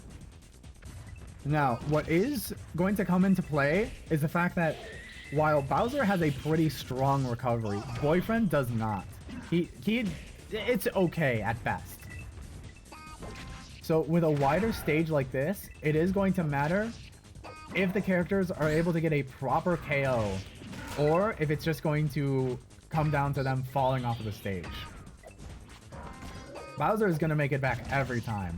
I feel like Bowser is only going to get KO'd 1 time here, unless Boyfriend is just able to keep up this incredible pace. And this is what I'm talking about. Unless he makes it back with incredible speed, incredible airspeed, Boyfriend is able to survive that kind of blow and is in a pretty sizable lead. Despite not being too shabby himself all through this while, Boyfriend, he just keeps coming back. Boyfriend throws out his piddly little punch.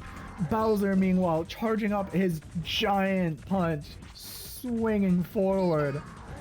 Oh no. Bowser tries the ground pound? No. Stereo drop. That's what you get instead. That is Bowser's first KO. He's going to be picking up a lot of these coins here. And it's going to put Boyfriend at an actual pretty sizable loss here. Unless he's able to get this KO. I think the longer he's able to stall this out, the better. Meanwhile, Bowser wants to just stay alive. The more time wasted, the less time there's going to be coins dropped on the stage. And Boyfriend falls off. Boyfriend falls off of the bottom of the stage. He's at 100 coins to 247. What is he going to do?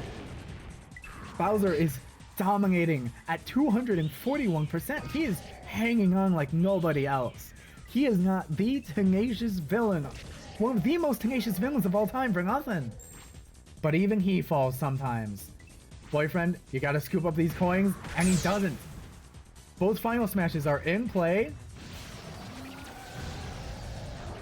And Boyfriend misses his. That is going to be a tremendous loss, as we have Giga Bowser in play for the next like 10 seconds. As Boyfriend is sent flying, unable to recover as he loses so many of his coins. 10 seconds left, and I think that's curtains. 5, 4, 3, 2, 1. Time. And the only one standing with a perfect record is Bowser.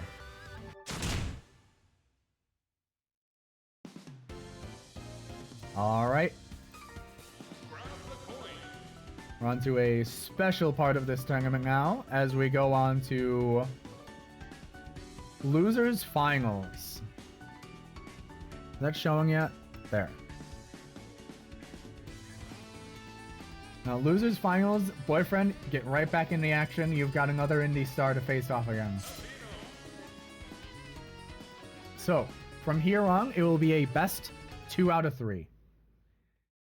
If they both win one match, then the third match is going to be, by default, taken to Battlefield. So just because one of these characters loses one, doesn't mean they'll lose the other.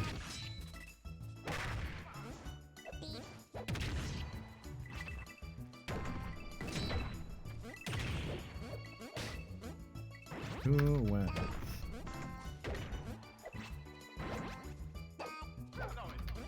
Alright, I'm also gonna start a prediction. I'll set it for 1 minute. This is gonna be for the whole thing, for the whole set of 3. Right now, Pepino's looking pretty sauced right now. It's a low econ game, so it is possible that Boyfriend is able to pull out a couple tricks, as we're seeing right here, but he still needs to get the KO. Nobody's really dropping all that many coins.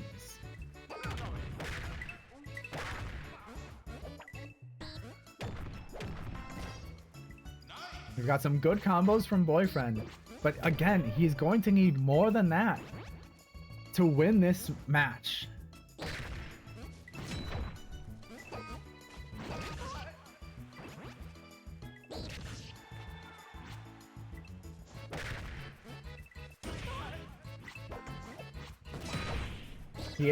He's slowly closing the gap.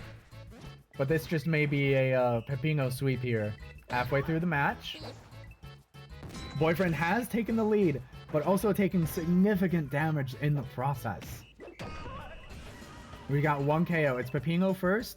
Let's see if that's going to be more or less optimal as we're down to the last minute.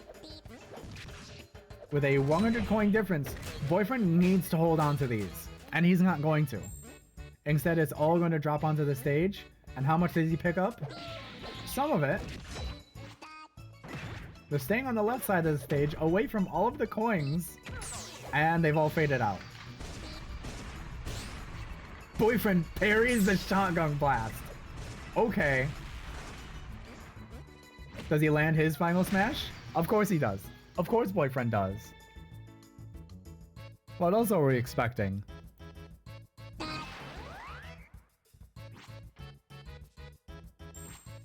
And there he goes, and suddenly, it's looking a lot more Boyfriend favored.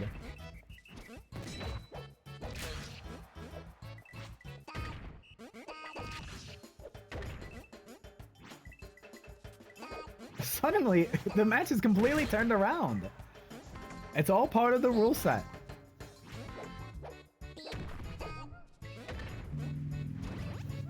And I think the first point will go to Boyfriend. 3, 2, 1. Time. In the second match, we'll see if that's just luck of the stage, or if he's really earned a chance at a rematch.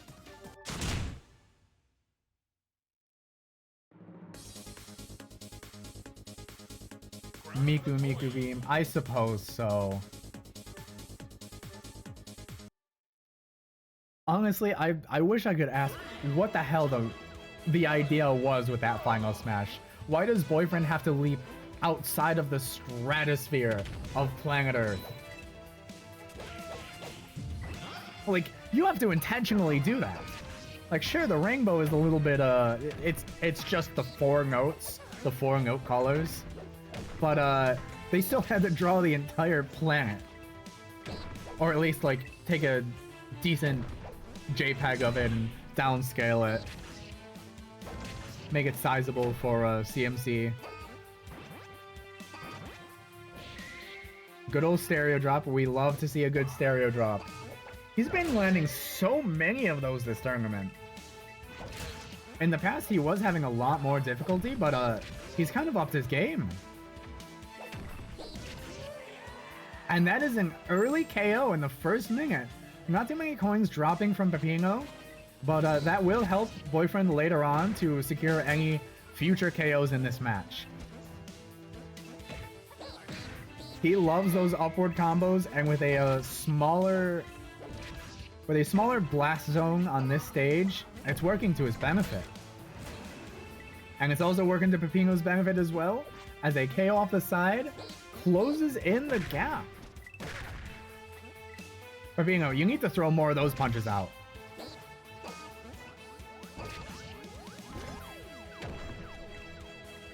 Like, come on. We need more pizza cutter. We need more giant punch. Knock it off with his little floundering. You gotta do something, man.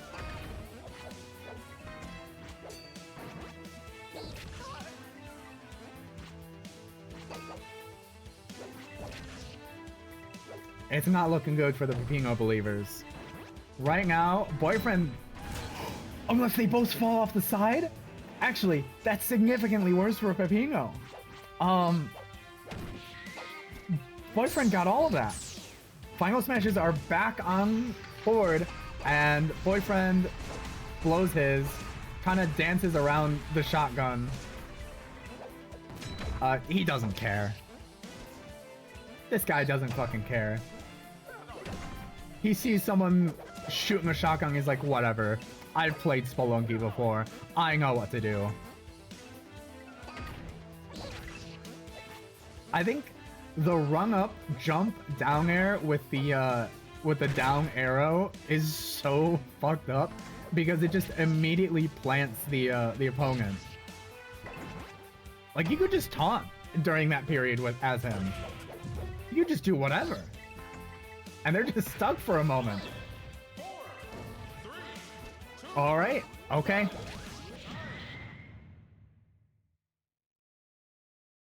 This game's winner is Boyfriend. The winner of the losers finals is Boyfriend. So that's +2. Grab the coins. So now we have we've got a rerun. We've got Bowser versus Boyfriend again.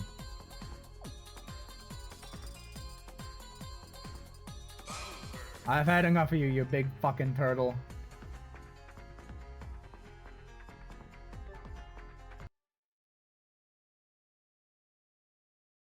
All right.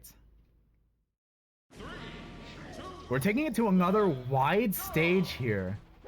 This time it's got some platforms on the side. We'll see if that comes into play whatsoever. I'll start another prediction. Winner of 3, Boyfriend, Bowser. You got 1 minute. Right now, Boyfriend's had a pretty good lead here. He's picked up a few tricks, I guess, in between matches. We gotta head out. Thanks for dropping by, Sufan. Nice having you. It'll be up on the VOD channel later on, though probably Ace and I will probably be fucking blabbing about whoever won later anyway. So as we're a minute into the match, we've got Bowser closing the distance more and more. As Boyfriend's still holding his ground, Bowser's still surviving it. goddamn 200%, but not for long. Down to 102 coins, that's not a big difference. A good KO from Bowser is going to set Boyfriend pretty far back, except he's doing crazy combos. He's laddering off of his own projectiles. Like, when in doubt, the girlfriend from above has got him. Okay. Both final smashes. Bowser is going to sweep up all of this. He's going to love it. Who's going to use their final smash first is going to matter so much. Boyfriend, you've got to hang on to yours. And then use it. And then use it on Giga Bowser. That's what we're talking about. And I think this does get rid of Giga Bowser. Oh, but all the coins are scattered. None of that is truly dropping. And we're down to the last minute. 181 to 185. It's going to be a back and forth. Unless Bowser is able to get some footing in this match. This might just be Boyfriend's game if he keeps up the momentum. Completely negating Bowser's final smash in a way that next to no other opponents could possibly dream of doing. Like, sure, Peppino's shotgun could do something if it was aimed the right way. Saitama could do something about it. Maybe Mimikyu. But anyone else? Not really anything. Last 13 seconds. Bowser is in the lead as Boyfriend is struggling to recover. Is he able to take this first match? Is all of that spunk for nothing? 3, 2, 1. I think it is. Despite all of that, Bowser still gets the first point. But it was closer this time than the last. Is it just going to be beginner's luck? Grab the coin. Or 3, 2, 1. is this all going to Bowser? We're taking it to the cage. Even more coins are going to be staying on the stage this time, as off-stage play is going to be kept to a minimum. Unless Bowser doesn't want Boyfriend staying on stage. Unless Bowser just completely denies Boyfriend of staying on the stage. We're also going to see less, unless it's from the top. Bowser is thriving in this lava stage. Of course he would. It feels like home to him. We got cage meshes, we've got lava, we've got final castle vibes. This is where Bowser belongs. This could be the worst possible outcome for Boyfriend.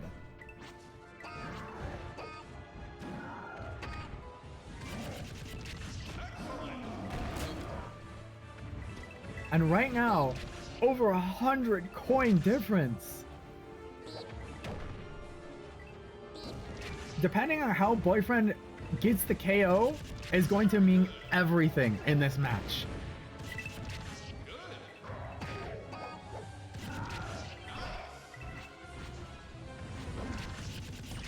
Even trying to do his up punch into the shell is completely blocked out.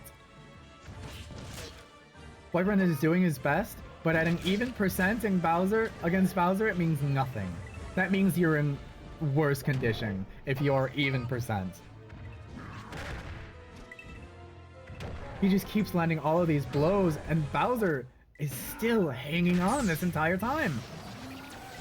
Giga Bowser is on deck, but so is the Boyfriend final smash. Is he able to pull off the same trick twice?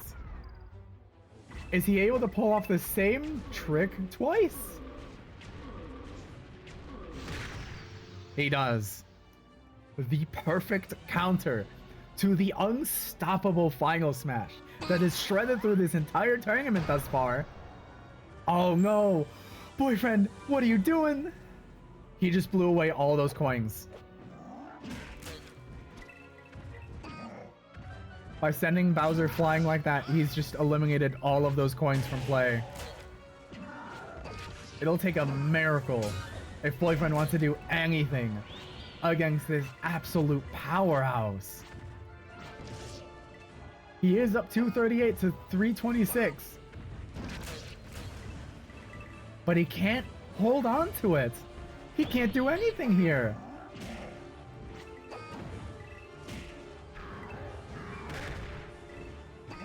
Just all this gold being dropped. Boyfriend has no hope. He's got no hope. But he's still gonna keep singing. 5, 4, 3, And with that, time.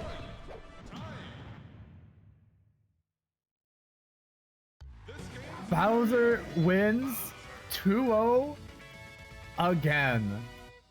Or rather, I suppose for the first time.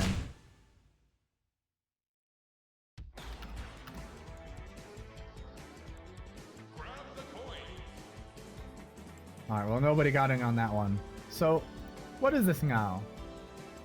Alright. Bowser up 2.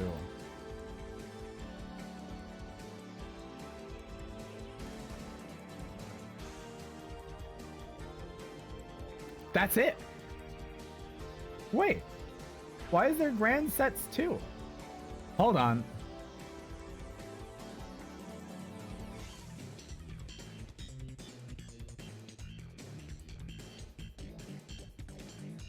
That's it. I didn't even realize that. Okay. Sorry that's a little bit anticlimactic. But I suppose with that, we have our results. The winner of the first season. Pause this music. Pause the music. Pause the music. Come on. Getting gold after gold. Endless coins raining down for him. The winner of the season 1 finale of Who Reigns Richest is Bowser. Standing at the top of it all with incredible speed, incredible power, incredible durability, absolutely everything off of the charts. Boyfriend in honorable second place. He had a few trips. He stumbled a few times. But you know what?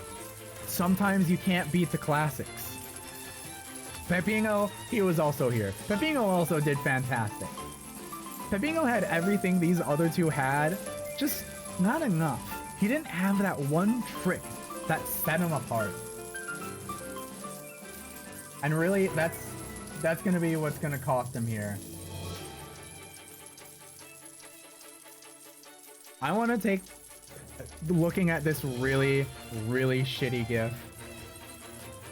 I would like to thank everybody who's tuned into this tournament, prior tournaments, lurking, chatting, whatever.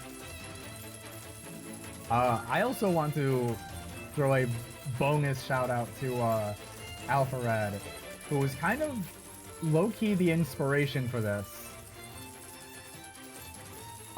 Surprisingly, halfway because of his CPU tournament series, but also, surprisingly, the Mario Party CPU tournament series on his side channel that completely got canned. But you know what? It was still fun.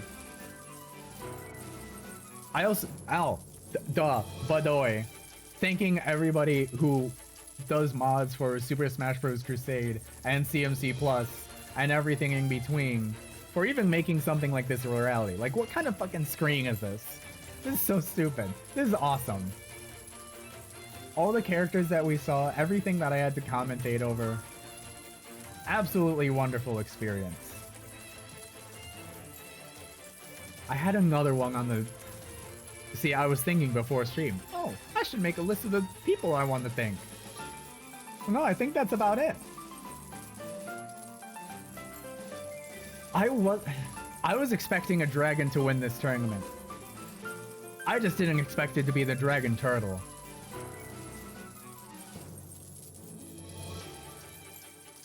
Damn. This entire time, Bowser completely undefeated. Personally, I'm happy. I'm happy that at least one of my little shitheads made it through. I had some favorites in the tournament. I was pretty obvious about that. Boyfriend, he's one of them. How could you not love it? So I think I'll, that's gonna be it. That's gonna be it for Who Reigns Richest. I'm also gonna lower down the coins yet again because, oh my god, this gets annoying after a little while. I kept saying Season 1 finale, and this is just going to be Season 1. I cannot hop directly into Season 2. That will kill me. That will destroy me. I think I'm gonna set a maybe a little bit ambitious, over-ambitious little goal there, but 200 followers, we do Season 2. And we get everyone who was in that original roster. Everyone, all 260 characters are going to be in there. I've already got an idea for it. I already know exactly how I'm going to do all that. But 200 followers, that's all it's going to take. That's all it's going to take, 200. A little bit much, maybe. But instead, in the meantime, I've got a couple other series to do. A couple of other, I've got a really stupid yet fun series after this one to do. So yet again, for everybody who tuned in before and today, thank you much. And I'll catch you on the next one. Congratulations, Bowser. God damn. Really, Bowser. The low tier from Melee. He's the one who wins.